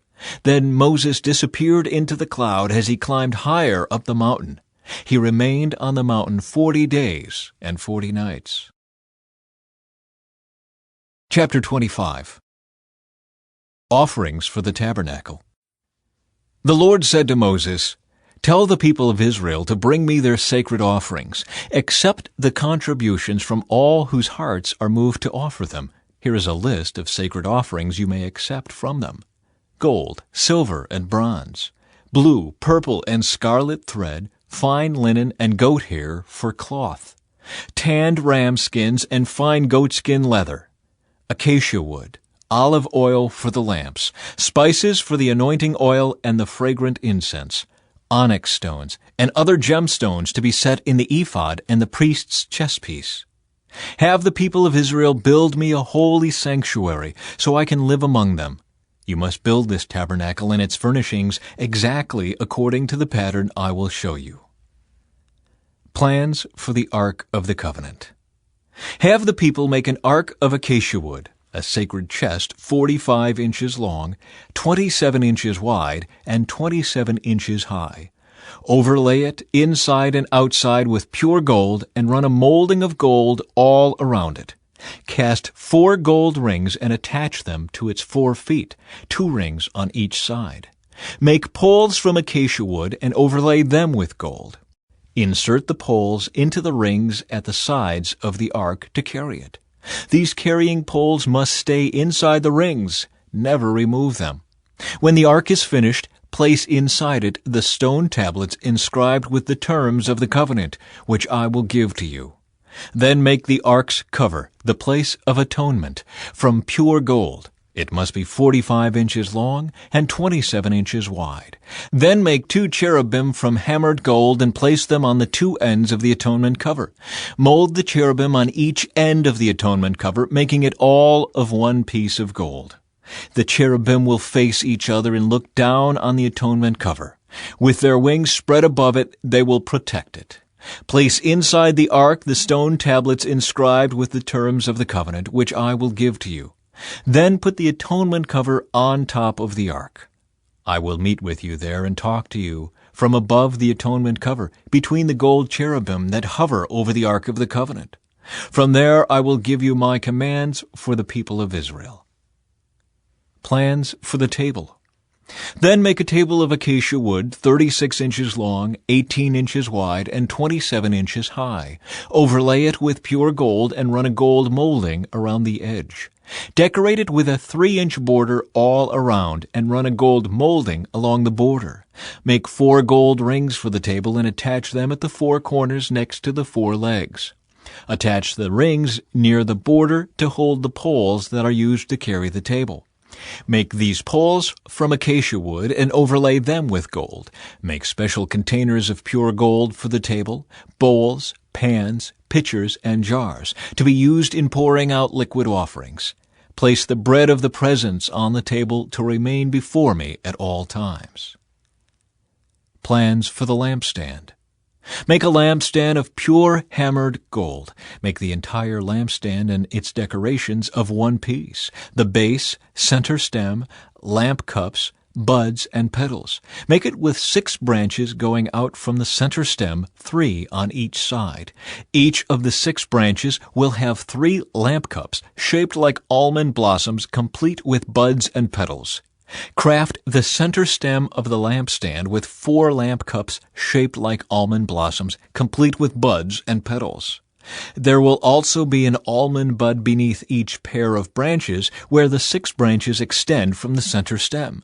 The almond buds and branches must all be of one piece with the center stem, and they must be hammered from pure gold. Then make the 7 lamps for the lampstand and set them so they reflect their light forward. The lamp snuffers and trays must also be made of pure gold. You will need 75 pounds of pure gold for the lampstand and its accessories. Be sure that you make everything according to the pattern I have shown you here on the mountain. Chapter 26. Plans for the Tabernacle.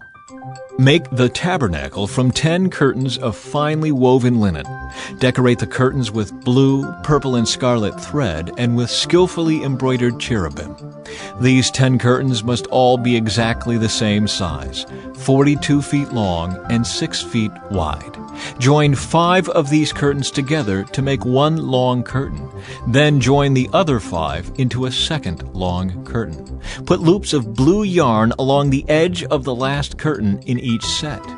The 50 loops along the edge of one curtain are to match the 50 loops along the edge of the other curtain. Then make 50 gold clasps and fasten the long curtains together with the clasps.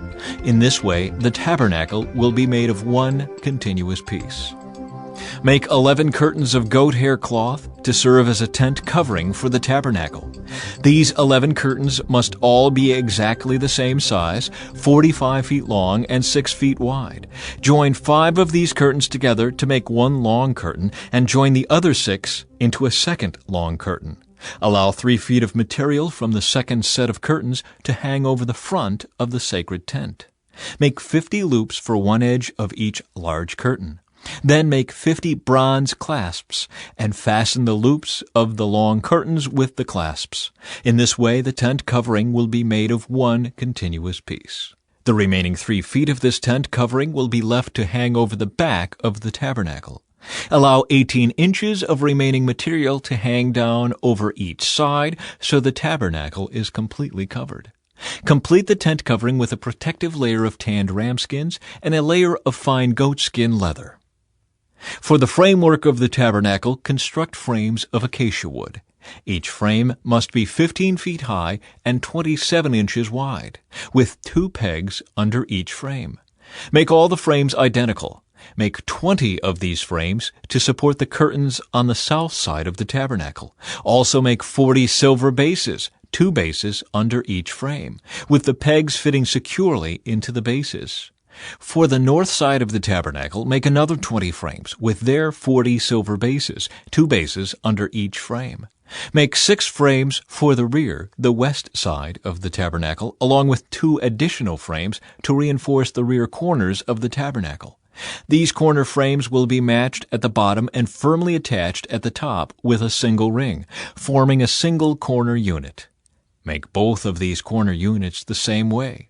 So there will be 8 frames at the rear of the tabernacle set in 16 silver bases, 2 bases under each frame. Make crossbars of acacia wood to link the frames, 5 crossbars for the north side of the tabernacle and 5 for the south side. Also make 5 crossbars for the rear of the tabernacle, which will face west. The middle crossbar, attached halfway up the frames, will run all the way from one end of the tabernacle to the other. Overlay the frames with gold and make gold rings to hold the crossbars. Overlay the crossbars with gold as well. Set up this tabernacle according to the pattern you were shown on the mountain. For the inside of the tabernacle, make a special curtain of finely woven linen. Decorate it with blue, purple, and scarlet thread and with skillfully embroidered cherubim. Hang this curtain on gold hooks attached to 4 posts of acacia wood. Overlay the posts with gold and set them in 4 silver bases.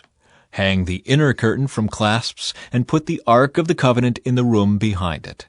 This curtain will separate the holy place from the most holy place. Then put the Ark's cover, the place of atonement, on top of the Ark of the Covenant inside the most holy place.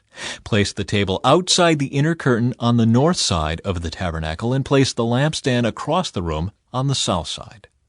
Make another curtain for the entrance to the sacred tent. Make it of finely woven linen and embroider it with exquisite designs using blue, purple, and scarlet thread. Craft 5 posts from acacia wood. Overlay them with gold and hang the curtain from them with gold hooks. Cast 5 bronze bases for the posts. Chapter 27. Plans for the altar of burnt offering. Using acacia wood, construct a square altar 7 1/2 feet wide, 7 1/2 feet long, and 4 1/2 feet high. Make horns for each of its 4 corners so that the horns and altar are all one piece. Overlay the altar with bronze. Make ash buckets, shovels, basins, meat forks, and fire pans, all of bronze. Make a bronze grating for it and attach 4 bronze rings at its 4 corners. Install the grating halfway down the side of the altar under the ledge. For carrying the altar, make poles from acacia wood and overlay them with bronze. Insert the poles through the rings on the 2 sides of the altar. The altar must be hollow, made from planks. Build it just as you were shown on the mountain. Plans for the courtyard. Then make the courtyard for the tabernacle, enclosed with curtains made of finely woven linen. On the south side, make the curtains 150 feet long. They will be held up by 20 posts set securely in 20 bronze bases. Hang the curtains with silver hooks and rings. Make the curtains the same on the north side, 150 feet of curtains held up by 20 posts set securely in bronze bases. Hang the curtains with silver hooks and rings. The curtains on the west end of the courtyard will be 75 feet long, supported by 10 posts set into 10 bases. The east end of the courtyard, the front, will also be 75 feet long. The courtyard entrance will be on the east end, flanked by 2 curtains.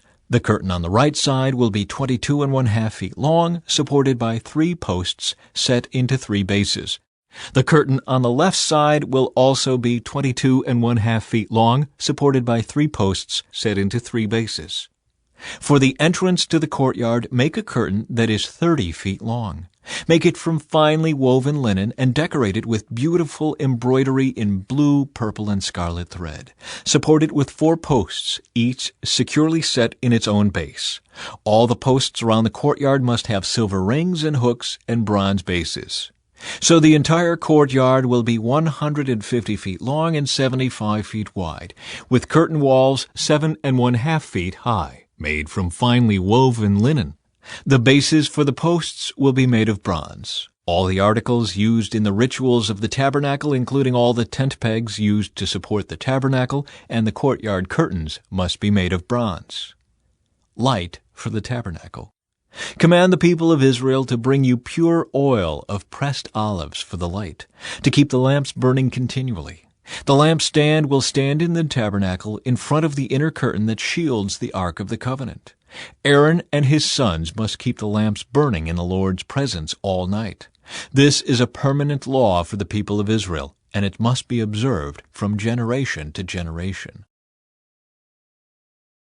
Chapter 28. Clothing for the priests. Call for your brother Aaron and his sons, Nadab, Abihu, Eleazar, and Ithamar. Set them apart from the rest of the people of Israel, so they may minister to me and be my priests. Make sacred garments for Aaron that are glorious and beautiful. Instruct all the skilled craftsmen whom I have filled with the spirit of wisdom. Have them make garments for Aaron that will distinguish him as a priest set apart for my service. These are the garments they are to make: a chest piece, an ephod, a robe, a patterned tunic, a turban, and a sash. They are to make these sacred garments for your brother Aaron and his sons to wear when they serve me as priests. So give them fine linen cloth, gold thread, and blue, purple, and scarlet thread. Design of the ephod. The craftsman must make the ephod of finely woven linen and skillfully embroider it with gold and with blue, purple, and scarlet thread. It will consist of 2 pieces, front and back, joined at the shoulders with 2 shoulder pieces. The decorative sash will be made of the same materials, finely woven linen embroidered with gold and with blue, purple, and scarlet thread. Take 2 onyx stones and engrave on them the names of the tribes of Israel. 6 names will be on each stone, arranged in the order of the births of the original sons of Israel. Engrave these names on the 2 stones in the same way a jeweler engraves a seal. Then mount the stones in settings of gold filigree. Fasten the 2 stones on the shoulder pieces of the ephod as a reminder that Aaron represents the people of Israel. Aaron will carry these names on his shoulders as a constant reminder whenever he goes before the Lord. Make the settings of gold filigree, then braid 2 cords of pure gold and attach them to the filigree settings on the shoulders of the ephod. Design of the chest piece. Then, with great skill and care, make a chest piece to be worn for seeking a decision from God. Make it to match the ephod using finely woven linen embroidered with gold and with blue, purple, and scarlet thread. Make the chest piece of a single piece of cloth folded to form a pouch 9 inches square. Mount 4 rows of gemstones on it. The first row will contain a red carnelian, a pale green peridot, and an emerald. The second row will contain a turquoise, a blue lapis lazuli, and a white moonstone.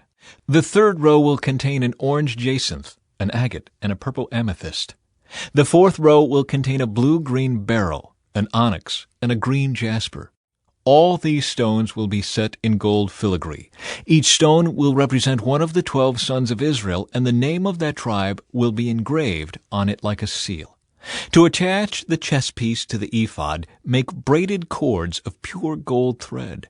Then make 2 gold rings and attach them to the top corners of the chest piece. Tie the 2 gold cords to the 2 rings on the chest piece. Tie the other ends of the cords to the gold settings on the shoulder pieces of the ephod. Then make 2 more gold rings and attach them to the inside edges of the chest piece next to the ephod. And make 2 more gold rings and attach them to the front of the ephod below the shoulder pieces, just above the knot where the decorative sash is fastened to the ephod. Then attach the bottom rings of the chest piece to the rings on the ephod with blue cords. This will hold the chest piece securely to the ephod above the decorative sash. In this way, Aaron will carry the names of the tribes of Israel on the sacred chest piece over his heart when he goes into the holy place. This will be a continual reminder that he represents the people when he comes before the Lord. Insert the Urim and Thummim into the sacred chest piece so they will be carried over Aaron's heart when he goes into the Lord's presence. In this way, Aaron will always carry over his heart the objects used to determine the Lord's will for his people whenever he goes in before the Lord. Additional clothing for the priests.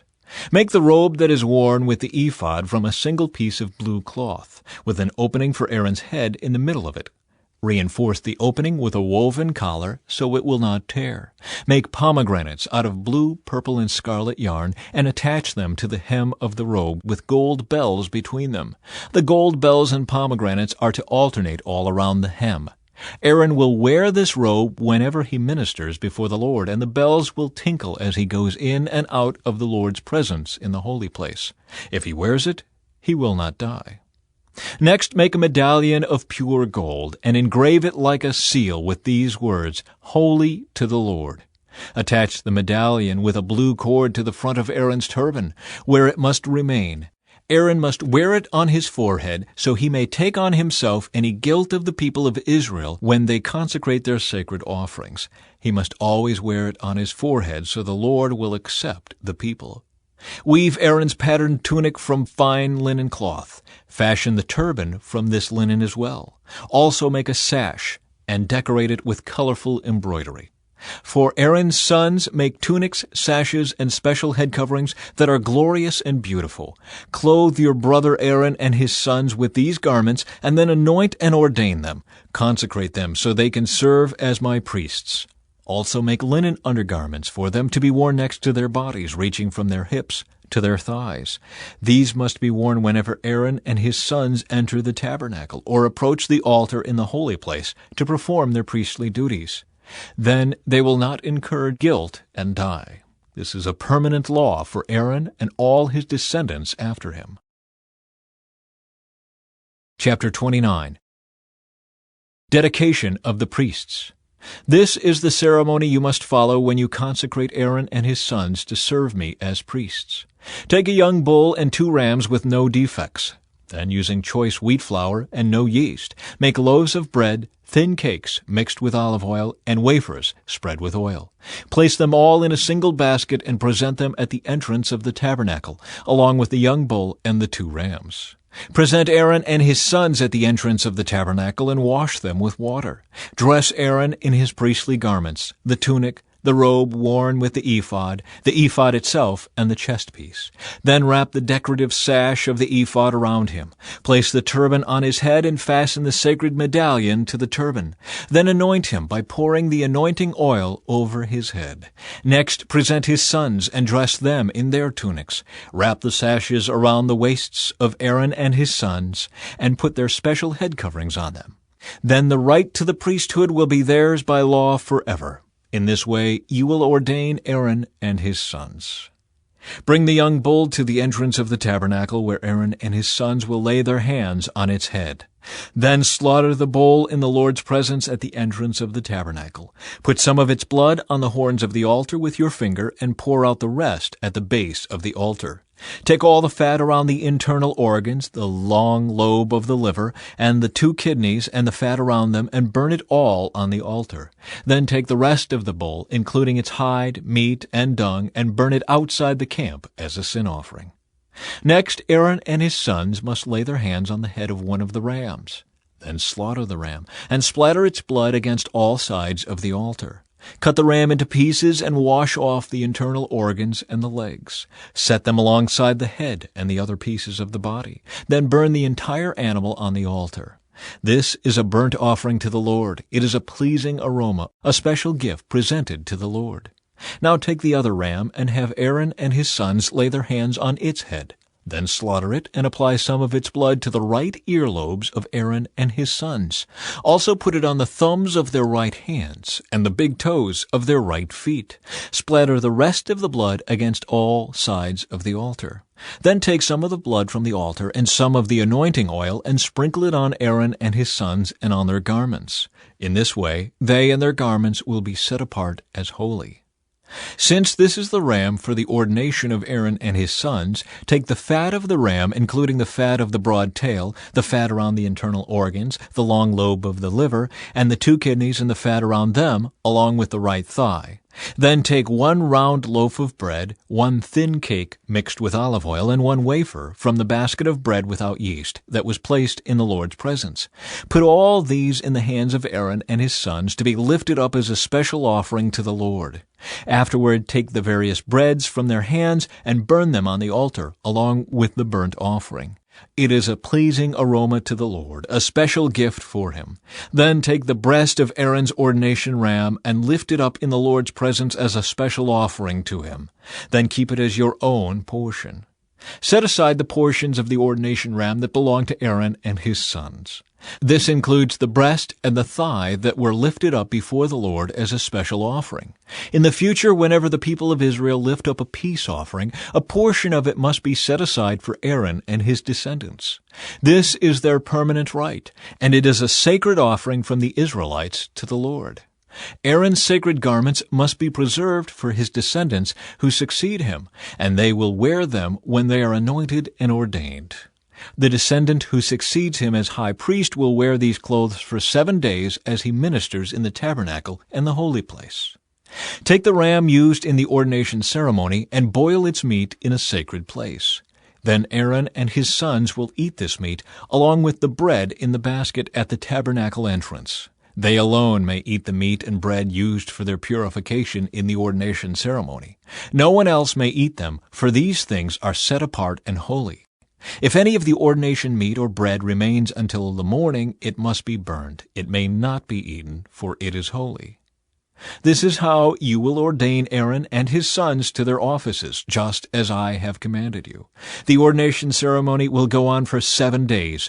Each day you must sacrifice a young bull as a sin offering to purify them, making them right with the Lord. Afterward, cleanse the altar by purifying it. Make it holy by anointing it with oil. Purify the altar and consecrate it every day for 7 days. After that, the altar will be absolutely holy, and whatever touches it will become holy. These are the sacrifices you are to offer regularly on the altar. Each day offer 2 lambs that are a year old, one in the morning and the other in the evening. With one of them offer 2 quarts of choice flour mixed with 1 quart of pure oil of pressed olives. Also offer 1 quart of wine as a liquid offering. Offer the other lamb in the evening, along with the same offerings of flour and wine as in the morning. It will be a pleasing aroma, a special gift presented to the Lord. These burnt offerings are to be made each day from generation to generation. Offer them in the Lord's presence at the tabernacle entrance. There I will meet with you and speak with you. I will meet the people of Israel there in the place made holy by my glorious presence. Yes, I will consecrate the tabernacle and the altar, and I will consecrate Aaron and his sons to serve me as priests. Then I will live among the people of Israel and be their God, and they will know that I am the Lord their God. I am the one who brought them out of the land of Egypt so that I could live among them. I am the Lord their God. Chapter 30. Plans for the incense altar. Then make another altar of acacia wood for burning incense. Make it 18 inches square and 36 inches high, with horns at the corners carved from the same piece of wood as the altar itself. Overlay the top, sides, and horns of the altar with pure gold, and run a gold molding around the entire altar. Make 2 gold rings and attach them on opposite sides of the altar below the gold molding to hold the carrying poles. Make the poles of acacia wood and overlay them with gold. Place the incense altar just outside the inner curtain that shields the Ark of the Covenant, in front of the Ark's cover, the place of atonement, that covers the tablets inscribed with the terms of the covenant. I will meet with you there. Every morning when Aaron maintains the lamps, he must burn fragrant incense on the altar. And each evening when he lights the lamps, he must again burn incense in the Lord's presence. This must be done from generation to generation. Do not offer any unholy incense on this altar, or any burnt offerings, grain offerings, or liquid offerings. Once a year, Aaron must purify the altar by smearing its horns with blood from the offering made to purify the people from their sin. This will be a regular annual event from generation to generation, for this is the Lord's most holy altar. Money for the tabernacle. Then the Lord said to Moses, "Whenever you take a census of the people of Israel, each man who is counted must pay a ransom for himself to the Lord. Then no plague will strike the people as you count them. Each person who is counted must give a small piece of silver as a sacred offering to the Lord. This payment is half a shekel, based on the sanctuary shekel, which equals 20 gerahs. All who have reached their 20th birthday must give this sacred offering to the Lord. When this offering is given to the Lord to purify your lives, making you right with Him, the rich must not give more than the specified amount, and the poor must not give less. Receive this ransom money from the Israelites and use it for the care of the tabernacle. It will bring the Israelites to the Lord's attention, and it will purify your lives." Plans for the wash basin. Then the Lord said to Moses, "Make a bronze wash basin with a bronze stand. Place it between the tabernacle and the altar, and fill it with water. Aaron and his sons will wash their hands and feet there. They must wash with water whenever they go into the tabernacle to appear before the Lord, and when they approach the altar to burn up their special gifts to the Lord, or they will die. They must always wash their hands and feet, or they will die. This is a permanent law for Aaron and his descendants, to be observed from generation to generation."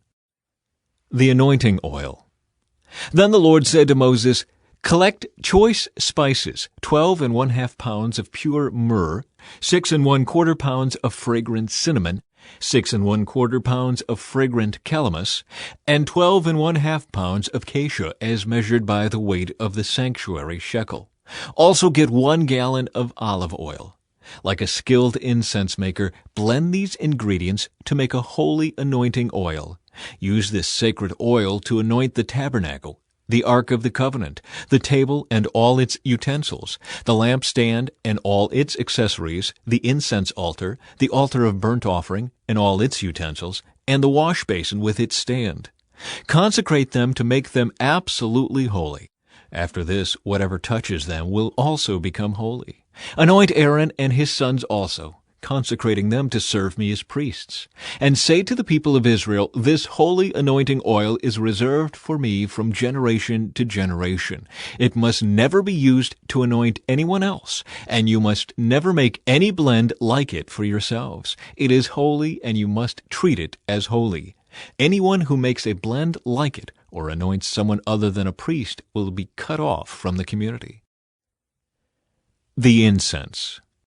Then the Lord said to Moses, gather fragrant spices, resin droplets, mollusk shell, and galbanum, and mix these fragrant spices with pure frankincense, weighed out in equal amounts. Using the usual techniques of the incense maker, blend the spices together and sprinkle them with salt to produce a pure and holy incense. Grind some of the mixture into a very fine powder and put it in front of the Ark of the Covenant, where I will meet with you in the tabernacle. You must treat this incense as most holy. Never use this formula to make this incense for yourselves. It is reserved for the Lord, and you must treat it as holy. Anyone who makes incense like this for personal use will be cut off from the community. Chapter 31. Craftsmen, Bezalel and Aholiab. Then the Lord said to Moses, look, I have specifically chosen Bezalel, son of Uri, grandson of Hur, of the tribe of Judah. I have filled him with the Spirit of God, giving him great wisdom, ability, and expertise in all kinds of crafts. He is a master craftsman, expert in working with gold, silver, and bronze. He is skilled in engraving and mounting gemstones, and in carving wood. He is a master at every craft. And I have personally appointed Aholiab, son of Ahisamach, of the tribe of Dan, to be his assistant. Moreover, I have given special skill to all the gifted craftsmen, so they can make all the things I have commanded you to make: the tabernacle, the Ark of the Covenant, the Ark's cover, the place of atonement, all the furnishings of the tabernacle, the table and its utensils, the pure gold lampstand with all its accessories, the incense altar, the altar of burnt offering with all its utensils, the wash basin with its stand, the beautifully stitched garments, the sacred garments for Aaron the priest, and the garments for his sons to wear as they minister as priests, the anointing oil, the fragrant incense for the holy place. The craftsman must make everything as I have commanded you. Instructions for the Sabbath. The Lord then gave these instructions to Moses. Tell the people of Israel, be careful to keep my Sabbath day, for the Sabbath is a sign of the covenant between me and you from generation to generation. It is given so you may know that I am the Lord who makes you holy. You must keep the Sabbath day, for it is a holy day for you. Anyone who desecrates it must be put to death. Anyone who works on that day will be cut off from the community. You have 6 days each week for your ordinary work, but the seventh day must be a Sabbath day of complete rest, a holy day dedicated to the Lord. Anyone who works on the Sabbath must be put to death. The people of Israel must keep the Sabbath day by observing it from generation to generation. This is a covenant obligation for all time. It is a permanent sign of my covenant with the people of Israel. For in 6 days the Lord made heaven and earth, but on the seventh day he stopped working and was refreshed. When the Lord finished speaking with Moses on Mount Sinai, he gave him the 2 stone tablets inscribed with the terms of the covenant, written by the finger of God. Chapter 32. The Gold Calf. When the people saw how long it was taking Moses to come back down the mountain, they gathered around Aaron. "Come on," they said, "make us some gods who can lead us. We don't know what happened to this fellow Moses who brought us here from the land of Egypt." So Aaron said, "Take the gold rings from the ears of your wives and sons and daughters and bring them to me." All the people took the gold rings from their ears and brought them to Aaron. Then Aaron took the gold, melted it down, and molded it into the shape of a calf. When the people saw it, they exclaimed, "O Israel, these are the gods who brought you out of the land of Egypt." Aaron saw how excited the people were, so he built an altar in front of the calf. Then he announced, "Tomorrow will be a festival to the Lord." The people got up early the next morning to sacrifice burnt offerings and peace offerings. After this, they celebrated with feasting and drinking, and they indulged in pagan revelry. The Lord told Moses, Quick, go down the mountain. Your people, whom you brought from the land of Egypt, have corrupted themselves. How quickly they have turned away from the way I commanded them to live. They have melted down gold and made a calf, and they have bowed down and sacrificed to it. They are saying, 'These are your gods, O Israel, who brought you out of the land of Egypt.'" Then the Lord said, "I have seen how stubborn and rebellious these people are. Now leave me alone so my fierce anger can blaze against them, and I will destroy them. Then I will make you, Moses, into a great nation." But Moses tried to pacify the Lord his God. "O Lord," he said, "why are you so angry with your own people, whom you brought from the land of Egypt with such great power and such a strong hand? Why let the Egyptians say, 'Their God rescued them with the evil intention of slaughtering them in the mountains and wiping them from the face of the earth'?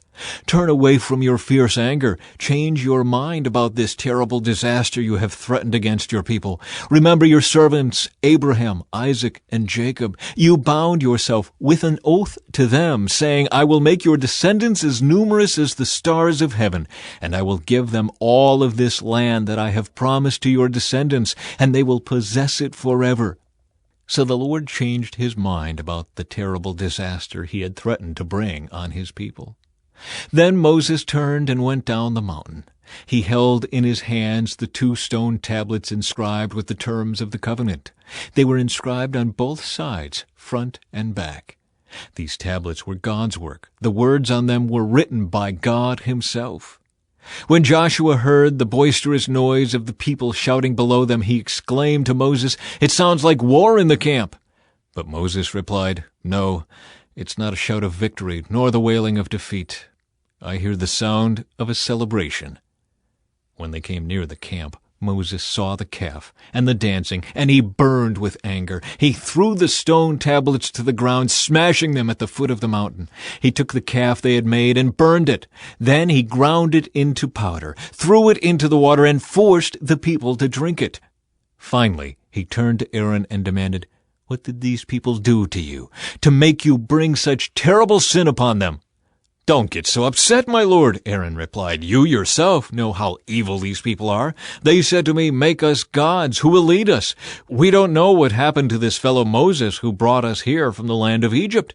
So I told them, 'Whoever has gold jewelry, take it off.' When they brought it to me, I simply threw it into the fire, and out came this calf." Moses saw that Aaron had let the people get completely out of control, much to the amusement of their enemies. So he stood at the entrance to the camp and shouted, "All of you who are on the Lord's side, come here and join me." And all the Levites gathered around him.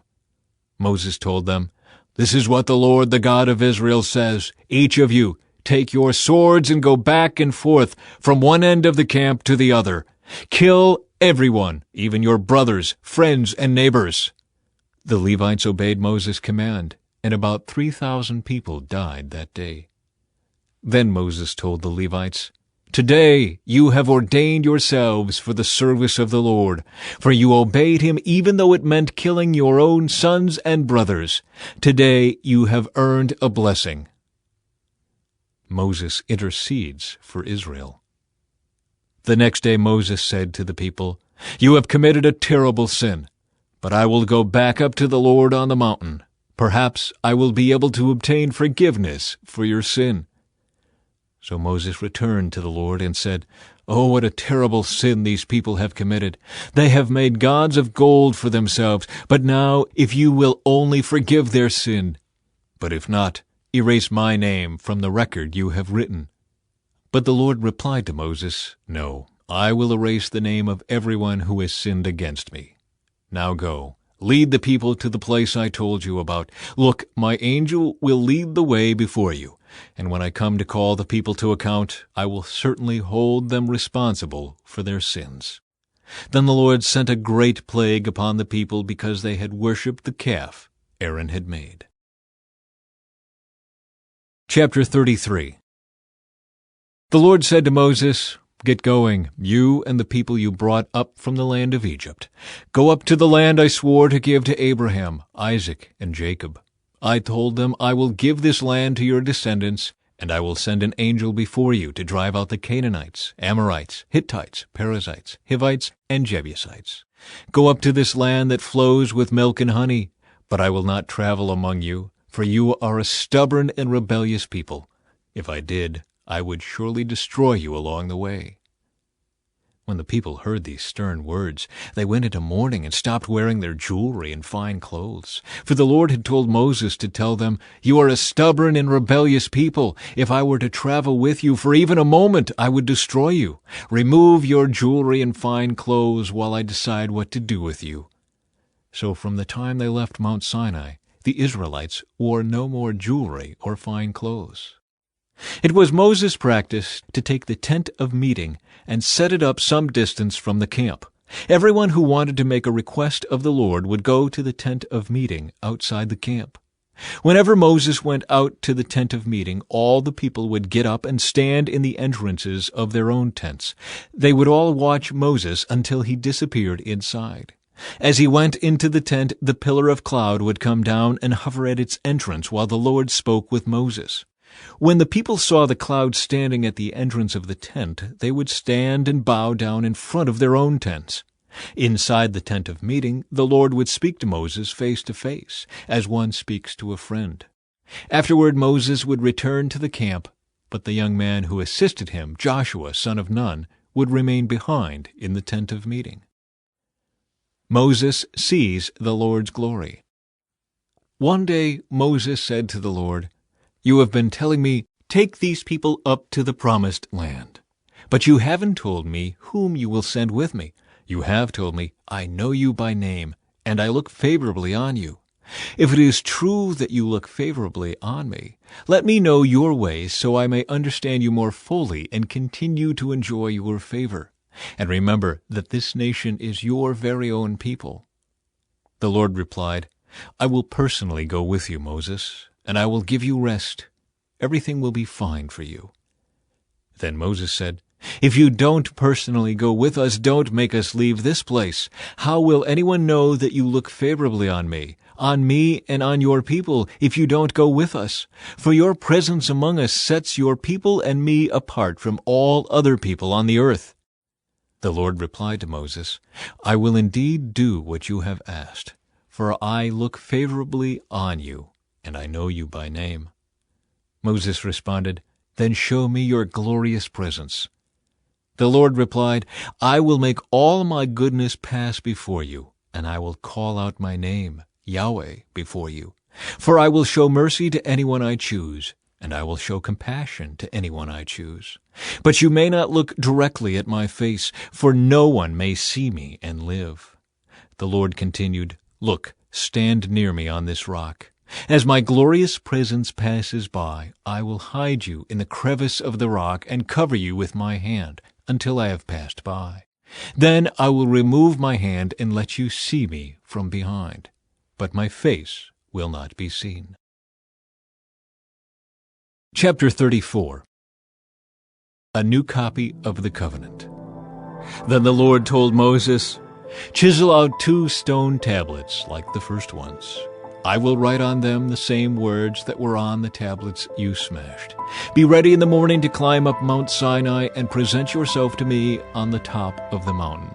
No one else may come with you. In fact, no one is to appear anywhere on the mountain. Do not even let the flocks or herds graze near the mountain."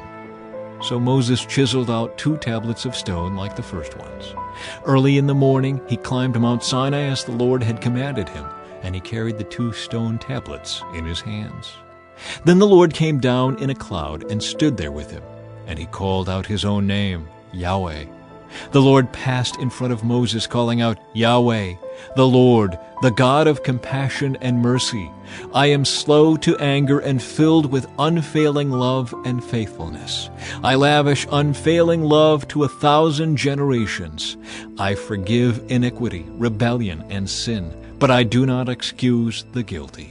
I lay the sins of the parents upon their children and grandchildren. The entire family is affected, even children in the 3rd and 4th generations." Moses immediately threw himself to the ground and worshipped. And he said, "O Lord, if it is true that I have found favor with you, then please travel with us. Yes, this is a stubborn and rebellious people, but please forgive our iniquity and our sins. Claim us as your own special possession. The Lord replied, "Listen, I am making a covenant with you in the presence of all your people. I will perform miracles that have never been performed anywhere in all the earth or in any nation, and all the people around you will see the power of the Lord, the awesome power I will display for you. But listen carefully to everything I command you today. Then I will go ahead of you and drive out the Amorites, Canaanites, Hittites, Perizzites, Hivites, and Jebusites. Be very careful never to make a treaty with the people who live in the land where you are going. If you do, you will follow their evil ways and be trapped. Instead, you must break down their pagan altars, smash their sacred pillars, and cut down their Asherah poles. You must worship no other gods, for the Lord, whose very name is jealous, is a God who is jealous about his relationship with you. You must not make a treaty of any kind with the people living in the land. They lust after their gods, offering sacrifices to them. They will invite you to join them in their sacrificial meals, and you will go with them. Then you will accept their daughters who sacrifice to other gods as wives for your sons. And they will seduce your sons to commit adultery against me by worshiping other gods. You must not make any gods of molten metal for yourselves. You must celebrate the festival of unleavened bread. For 7 days the bread you eat must be made without yeast, just as I commanded you. Celebrate this festival annually at the appointed time in early spring, in the month of Abib, for that is the anniversary of your departure from Egypt. The firstborn of every animal belongs to me, including the firstborn males from your herds of cattle and your flocks of sheep and goats. A firstborn donkey may be bought back from the Lord by presenting a lamb or young goat in its place. But if you do not buy it back, you must break its neck. However, you must buy back every firstborn son. No one may appear before me without an offering. You have 6 days each week for your ordinary work, but on the 7th day you must stop working, even during the seasons of plowing and harvest. You must celebrate the festival of harvest with the first crop of the wheat harvest, and celebrate the festival of the final harvest at the end of the harvest season. 3 times each year every man in Israel must appear before the sovereign, the Lord, the God of Israel. I will drive out the other nations ahead of you and expand your territory, so no one will covet and conquer your land while you appear before the Lord your God 3 times each year. You must not offer the blood of my sacrificial offerings together with any baked goods containing yeast, and none of the meat of the Passover sacrifice may be kept over until the next morning. As you harvest your crops, bring the very best of the first harvest to the house of the Lord your God. You must not cook a young goat in its mother's milk. Then the Lord said to Moses, "Write down all these instructions, for they represent the terms of the covenant I am making with you and with Israel." Moses remained there on the mountain with the Lord 40 days and 40 nights. In all that time he ate no bread and drank no water. And the Lord wrote the terms of the covenant, the 10 Commandments, on the stone tablets. When Moses came down Mount Sinai carrying the 2 stone tablets inscribed with the terms of the covenant, he wasn't aware that his face had become radiant because he had spoken to the Lord. So when Aaron and the people of Israel saw the radiance of Moses' face, they were afraid to come near him. But Moses called out to them and asked Aaron and all the leaders of the community to come over, and he talked with them. Then all the people of Israel approached him, and Moses gave them all the instructions the Lord had given him on Mount Sinai. When Moses finished speaking with them, he covered his face with a veil. But whenever he went into the tent of meeting to speak with the Lord, he would remove the veil until he came out again.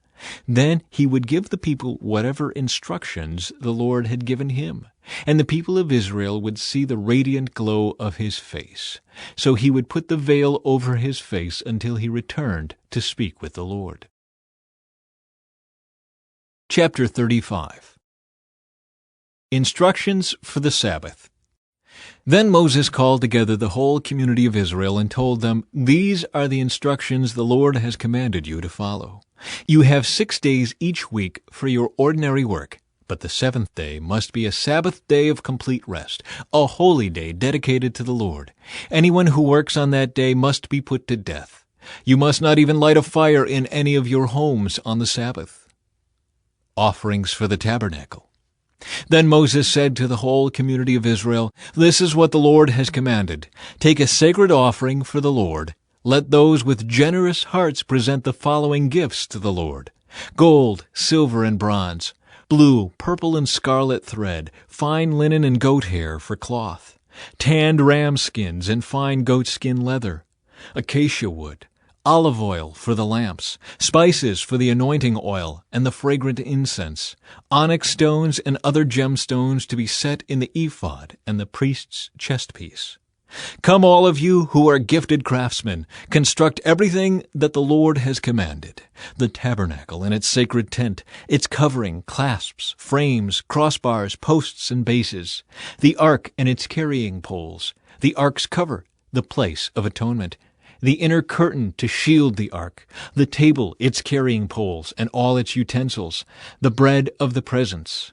For light, the lampstand, its accessories, the lamp cups, and the olive oil for lighting, the incense altar and its carrying poles, the anointing oil and fragrant incense, the curtain for the entrance of the tabernacle, the altar of burnt offering, the bronze grating of the altar and its carrying poles and utensils, the wash basin with its stand, the curtains for the walls of the courtyard, the posts and their bases, the curtain for the entrance to the courtyard, the tent pegs of the tabernacle and courtyard and their ropes, the beautifully stitched garments for the priests to wear while ministering in the holy place, the sacred garments for Aaron the priest, and the garments for his sons to wear as they minister as priests. So the whole community of Israel left Moses and returned to their tents. All whose hearts were stirred and whose spirits were moved came and brought their sacred offerings to the Lord. They brought all the materials needed for the tabernacle, for the performance of its rituals, and for the sacred garments. Both men and women came, all whose hearts were willing. They brought to the Lord their offerings of gold, brooches, earrings, rings from their fingers, and necklaces. They presented gold objects of every kind as a special offering to the Lord. All those who owned the following items willingly brought them: blue, purple, and scarlet thread, fine linen and goat hair for cloth, and tanned ram skins and fine goat skin leather. And all who had silver and bronze objects gave them as a sacred offering to the Lord, and those who had acacia wood brought it for use in the project. All the women who were skilled in sewing and spinning prepared blue, purple, and scarlet thread, and fine linen cloth. All the women who were willing used their skills to spin the goat hair into yarn. The leaders brought onyx stones and the special gemstones to be set in the ephod and the priest's chestpiece. They also brought spices and olive oil for the light, the anointing oil, and the fragrant incense. So the people of Israel, every man and woman who was eager to help in the work the Lord had given them through Moses, brought their gifts and gave them freely to the Lord. Then Moses told the people of Israel, "The Lord has specifically chosen Bezalel, son of Uri, grandson of Hur, of the tribe of Judah. The Lord has filled Bezalel with the Spirit of God, giving him great wisdom, ability, and expertise in all kinds of crafts. He is a master craftsman, expert in working with gold, silver, and bronze. He is skilled in engraving and mounting gemstones and in carving wood. He is a master at every craft, and the Lord has given both him and Aholiab, son of Ahisamach, of the tribe of Dan, the ability to teach their skills to others. The Lord has given them special skills as engravers, designers, embroiderers in blue, purple, and scarlet thread on fine linen cloth, and weavers. They excel as craftsmen and as designers." Chapter 36. The Lord has gifted Bezalel, Aholiab, and the other skilled craftsmen with wisdom and ability to perform any task involved in building the sanctuary. Let them construct and furnish the tabernacle just as the Lord has commanded. So Moses summoned Bezalel and Aholiab and all the others who were specially gifted by the Lord and were eager to get to work. Moses gave them the materials donated by the people of Israel as sacred offerings for the completion of the sanctuary. But the people continued to bring additional gifts each morning. Finally, the craftsmen who were working on the sanctuary left their work. They went to Moses and reported, "The people have given more than enough materials to complete the job the Lord has commanded us to do." So Moses gave the command, and this message was sent throughout the camp: "Men and women, don't prepare any more gifts for the sanctuary. We have enough." so the people stopped bringing their sacred offerings. Their contributions were more than enough to complete the whole project. Building the tabernacle. The skilled craftsmen made 10 curtains of finely woven linen for the tabernacle. Then Bezalel decorated the curtains with blue, purple, and scarlet thread and with skillfully embroidered cherubim. All 10 curtains were exactly the same size, 42 feet long and 6 feet wide. 5 of these curtains were joined together to make one long curtain, and the other 5 were joined to make a second long curtain. He made 50 loops of blue yarn and put them along the edge of the last curtain in each set. The 50 loops along the edge of one curtain matched the 50 loops along the edge of the other curtain. Then he made 50 gold clasps and fastened the long curtains together with the clasps. In this way, the tabernacle was made of one continuous piece. He made 11 curtains of goat hair cloth to serve as a tent covering for the tabernacle. These 11 curtains were all exactly the same size, 45 feet long and 6 feet wide. Bezalel joined 5 of these curtains together to make one long curtain, and the other 6 were joined to make a second long curtain. He made 50 loops for the edge of each large curtain. He also made 50 bronze clasps to fasten the long curtains together. In this way, the tent covering was made of one continuous piece. He completed the tent covering with a layer of tanned ram skins and a layer of fine goatskin leather. For the framework of the tabernacle, Bezalel constructed frames of acacia wood. Each frame was 15 feet high and 27 inches wide, with 2 pegs under each frame. All the frames were identical. He made 20 of these frames to support the curtains on the south side of the tabernacle. He also made 40 silver bases, 2 bases under each frame, with the pegs fitting securely into the bases. For the north side of the tabernacle, he made another 20 frames, with their 40 silver bases, 2 bases under each frame. He made 6 frames for the rear, the west side of the tabernacle, along with 2 additional frames to reinforce the rear corners of the tabernacle. These corner frames were matched at the bottom and firmly attached at the top with a single ring, forming a single corner unit. Both of these corner units were made the same way. So there were 8 frames at the rear of the tabernacle, set in 16 silver bases, 2 bases under each frame. Then he made crossbars of acacia wood to link the frames, 5 crossbars for the north side of the tabernacle and 5 for the south side. He also made 5 crossbars for the rear of the tabernacle, which faced west. He made the middle crossbar to attach halfway up the frames. It ran all the way from one end of the tabernacle to the other. He overlaid the frames with gold and made gold rings to hold the crossbars. Then he overlaid the crossbars with gold as well. For the inside of the tabernacle, Bezalel made a special curtain of finely woven linen. He decorated it with blue, purple, and scarlet thread and with skillfully embroidered cherubim. For the curtain, he made 4 posts of acacia wood and 4 gold hooks. He overlaid the posts with gold and set them in 4 silver bases. Then he made another curtain for the entrance to the sacred tent. He made it of finely woven linen and embroidered it with exquisite designs using blue, purple, and scarlet thread. This curtain was hung on gold hooks attached to 5 posts. The posts with their decorated tops and hooks were overlaid with gold, and the 5 bases were cast from bronze. Chapter 37. Building the Ark of the Covenant. Next, Bezalel made the Ark of acacia wood, a sacred chest 45 inches long, 27 inches wide, and 27 inches high. He overlaid it inside and outside with pure gold, and he ran a molding of gold all around it. He cast 4 gold rings and attached them to its 4 feet, 2 rings on each side. Then he made poles from acacia wood and overlaid them with gold. He inserted the poles into the rings at the sides of the ark to carry it. Then he made the ark's cover, the place of atonement, from pure gold. It was 45 inches long and 27 inches wide. He made 2 cherubim from hammered gold and placed them on the 2 ends of the atonement cover. He molded the cherubim on each end of the atonement cover, making it all of one piece of gold. The cherubim faced each other and looked down on the atonement cover. With their wings spread above it, they protected it. Building the table. Then Bezalel made the table of acacia wood, 36 inches long, 18 inches wide, and 27 inches high. He overlaid it with pure gold and ran a gold molding around the edge. He decorated it with a 3-inch border all around, and he ran a gold molding along the border. Then he cast 4 gold rings for the table and attached them at the 4 corners next to the 4 legs. The rings were attached near the border to hold the poles that were used to carry the table. He made these poles from acacia wood and overlaid them with gold. Then he made special containers of pure gold for the table, bowls, pans, jars, and pitchers, to be used in pouring out liquid offerings. Building the lampstand.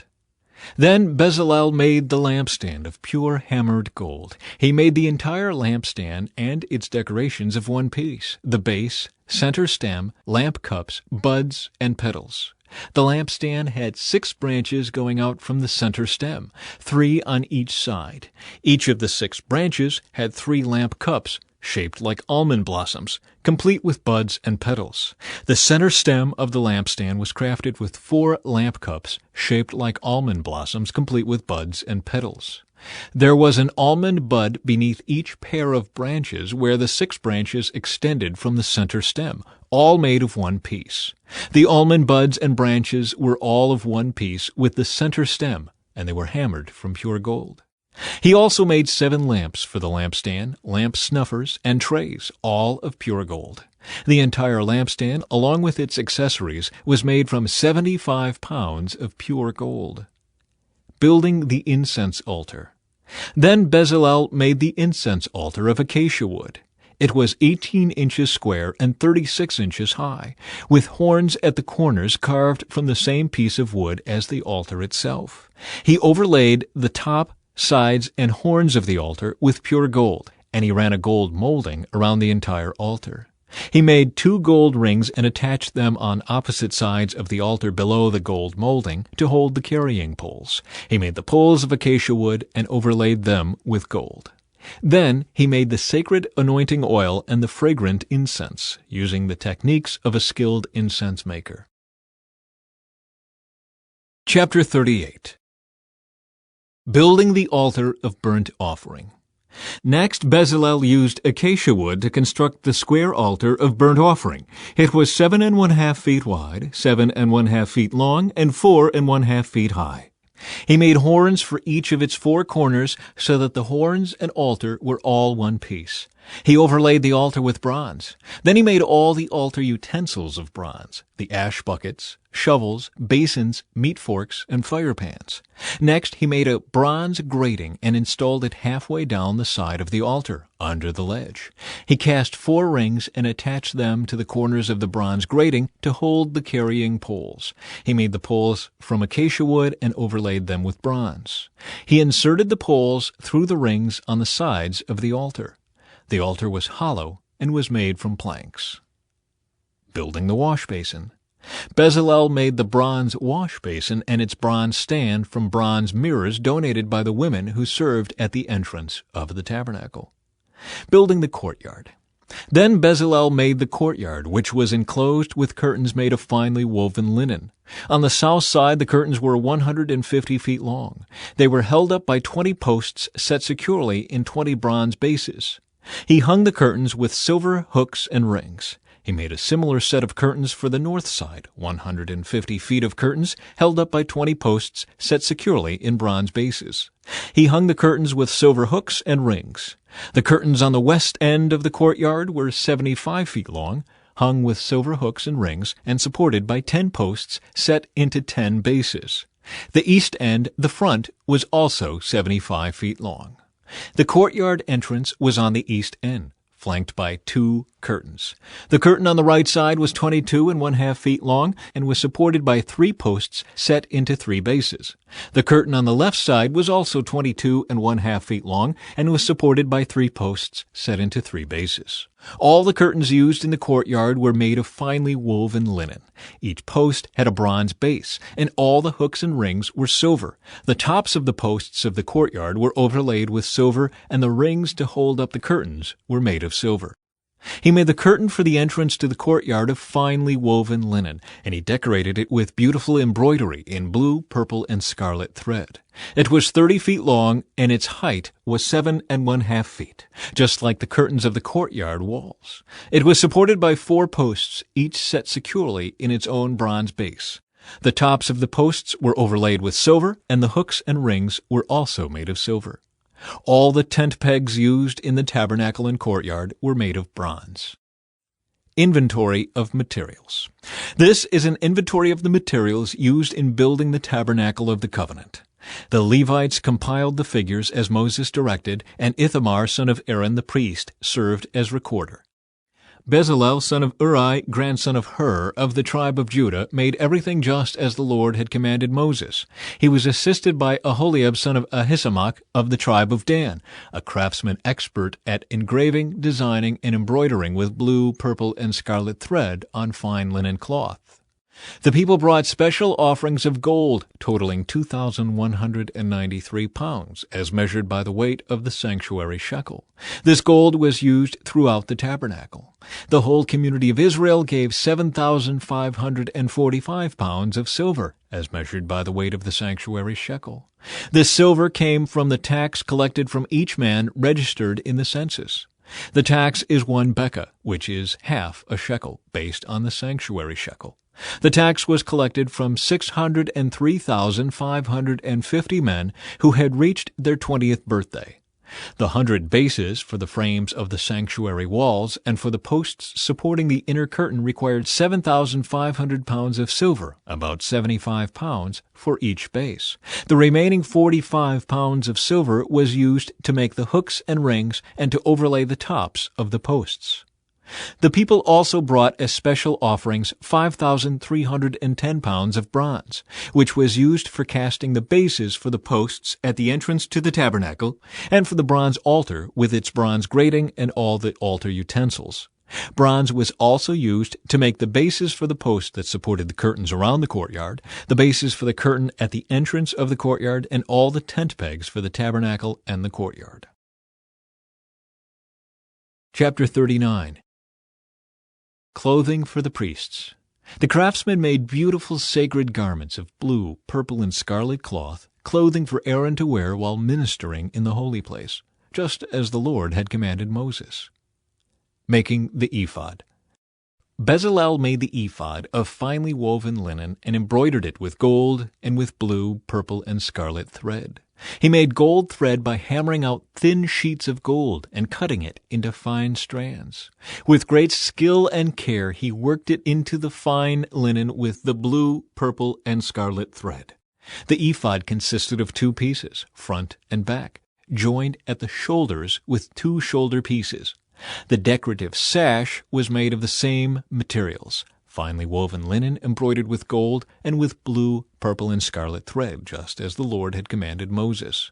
They mounted the 2 onyx stones in settings of gold filigree. The stones were engraved with the names of the tribes of Israel, just as a seal is engraved. He fastened these stones on the shoulder pieces of the ephod as a reminder that the priest represents the people of Israel. All this was done just as the Lord had commanded Moses. Making the chest piece. Bezalel made the chest piece with great skill and care. He made it to match the ephod, using finely woven linen embroidered with gold and with blue, purple, and scarlet thread. He made the chest piece of a single piece of cloth folded to form a pouch 9 inches square. They mounted 4 rows of gemstones on it. The first row contained a red carnelian, a pale green peridot, and an emerald. The second row contained a turquoise, a blue lapis lazuli, and a white moonstone. The third row contained an orange jacinth, an agate, and a purple amethyst. The fourth row contained a blue-green beryl, an onyx, and a green jasper. All these stones were set in gold filigree. Each stone represented one of the 12 sons of Israel, and the name of that tribe was engraved on it like a seal. To attach the chest piece to the ephod, they made braided cords of pure gold thread. They also made 2 settings of gold filigree and 2 gold rings and attached them to the top corners of the chest piece. They tied the 2 gold cords to the rings on the chest piece. They tied the other ends of the cords to the gold settings on the shoulder pieces of the ephod. Then they made 2 more gold rings and attached them to the inside edges of the chest piece next to the ephod. Then they made 2 more gold rings and attached them to the front of the ephod below the shoulder pieces just above the knot where the decorative sash was fastened to the ephod. They attached the bottom rings of the chest piece to the rings on the ephod with blue cords. In this way, the chest piece was held securely to the ephod above the decorative sash. All this was done just as the Lord had commanded Moses. Additional clothing for the priests. Bezalel made the robe that is worn with the ephod from a single piece of blue woven cloth, with an opening for Aaron's head in the middle of it. The opening was reinforced with a woven collar so it would not tear. They made pomegranates of blue, purple, and scarlet yarn and attached them to the hem of the robe. They also made bells of pure gold and placed them between the pomegranates along the hem of the robe, with bells and pomegranates alternating all around the hem. This robe was to be worn whenever the priest ministered before the Lord, just as the Lord had commanded Moses. They made tunics for Aaron and his sons from fine linen cloth. The turban and the special head coverings were made of fine linen, and the undergarments were also made of finely woven linen. The sashes were made of finely woven linen and embroidered with blue, purple, and scarlet thread, just as the Lord had commanded Moses. Finally, they made the sacred medallion, the badge of holiness, of pure gold. They engraved it like a seal with these words, "Holy to the Lord." They attached the medallion with a blue cord to Aaron's turban, just as the Lord had commanded Moses. Moses inspects the work. And so at last the tabernacle was finished. The Israelites had done everything just as the Lord had commanded Moses, and they brought the entire tabernacle to Moses, the sacred tent with all its furnishings, clasps, frames, crossbars, posts, and bases, the tent coverings of tanned ram skins and fine goatskin leather, the inner curtain to shield the ark of the covenant and its carrying poles, the ark's cover, the place of atonement, the table and all its utensils, the bread of the presence, the pure gold lampstand with its symmetrical lamp cups, all its accessories, and the olive oil for lighting, the gold altar, the anointing oil and fragrant incense, the curtain for the entrance of the sacred tent, the bronze altar, the bronze grating and its carrying poles and utensils, the wash basin with its stand, the curtains for the walls of the courtyard, the posts and their bases, the curtain for the entrance to the courtyard, the ropes and tent pegs, all the furnishings to be used in worship at the tabernacle, the beautifully stitched garments for the priests to wear while ministering in the holy place, the sacred garments for Aaron the priest, and the garments for his sons to wear as they minister as priests. So the people of Israel followed all of the Lord's instructions to Moses. Then Moses inspected all their work. When he found it had been done just as the Lord had commanded him, he blessed them. Chapter 40. The tabernacle completed. Then the Lord said to Moses, "Set up the tabernacle on the first day of the new year. Place the Ark of the Covenant inside, and install the inner curtain to enclose the Ark within the most holy place. Then bring in the table and arrange the utensils on it, and bring in the lampstand and set up the lamps. Place the gold incense altar in front of the Ark of the Covenant. Then hang the curtain at the entrance of the tabernacle. Place the altar of burnt offering in front of the tabernacle entrance. Set the wash basin between the tabernacle and the altar and fill it with water. Then set up the courtyard around the outside of the tent and hang the curtain for the courtyard entrance. Take the anointing oil and anoint the tabernacle and all its furnishings to consecrate them and make them holy. Anoint the altar of burnt offering and its utensils to consecrate them. Then the altar will become absolutely holy. Next, anoint the wash basin and its stand to consecrate them. Present Aaron and his sons at the entrance of the tabernacle and wash them with water. Dress Aaron with the sacred garments and anoint him, consecrating him to serve me as a priest. Then present his sons and dress them in their tunics. Anoint them as you did their father, so they may also serve me as priests. With their anointing, Aaron's descendants are set apart for the priesthood forever, from generation to generation." Moses proceeded to do everything just as the Lord had commanded him. So the tabernacle was set up on the first day of the first month of the second year. Moses erected the tabernacle by setting down its bases, inserting the frames, attaching the crossbars, and setting up the posts. Then he spread the coverings over the tabernacle framework and put on the protective layers, just as the Lord had commanded him. He took the stone tablets inscribed with the terms of the covenant and placed them inside the ark. Then he attached the carrying poles to the ark, and he set the ark's cover, the place of atonement, on top of it. Then he brought the ark of the covenant into the tabernacle and hung the inner curtain to shield it from view, just as the Lord had commanded him. Next, Moses placed the table in the tabernacle along the north side of the holy place, just outside the inner curtain. And he arranged the bread of the presence on the table before the Lord, just as the Lord had commanded him. He set the lampstand in the tabernacle across from the table on the south side of the holy place. Then he lit the lamps in the Lord's presence, just as the Lord had commanded him. He also placed the gold incense altar in the tabernacle, in the holy place, in front of the inner curtain. On it he burned the fragrant incense, just as the Lord had commanded him.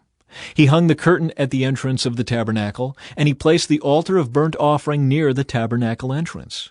On it he offered a burnt offering and a grain offering, just as the Lord had commanded him. Next, Moses placed the wash basin between the tabernacle and the altar. He filled it with water so the priests could wash themselves. Moses and Aaron's sons used water from it to wash their hands and feet. Whenever they approached the altar and entered the tabernacle, they washed themselves, just as the Lord had commanded Moses. Then he hung the curtains forming the courtyard around the tabernacle and the altar, and he set up the curtain at the entrance of the courtyard. So at last Moses finished the work. The Lord's glory fills the tabernacle. Then the cloud covered the tabernacle, and the glory of the Lord filled the tabernacle. Moses could no longer enter the tabernacle because the cloud had settled down over it, and the glory of the Lord filled the tabernacle. Now, whenever the cloud lifted from the tabernacle, the people of Israel would set out on their journey, following it. But if the cloud did not rise, they remained where they were until it lifted. The cloud of the Lord hovered over the tabernacle during the day, and at night fire glowed inside the cloud, so the whole family of Israel could see it. This continued throughout all their journeys.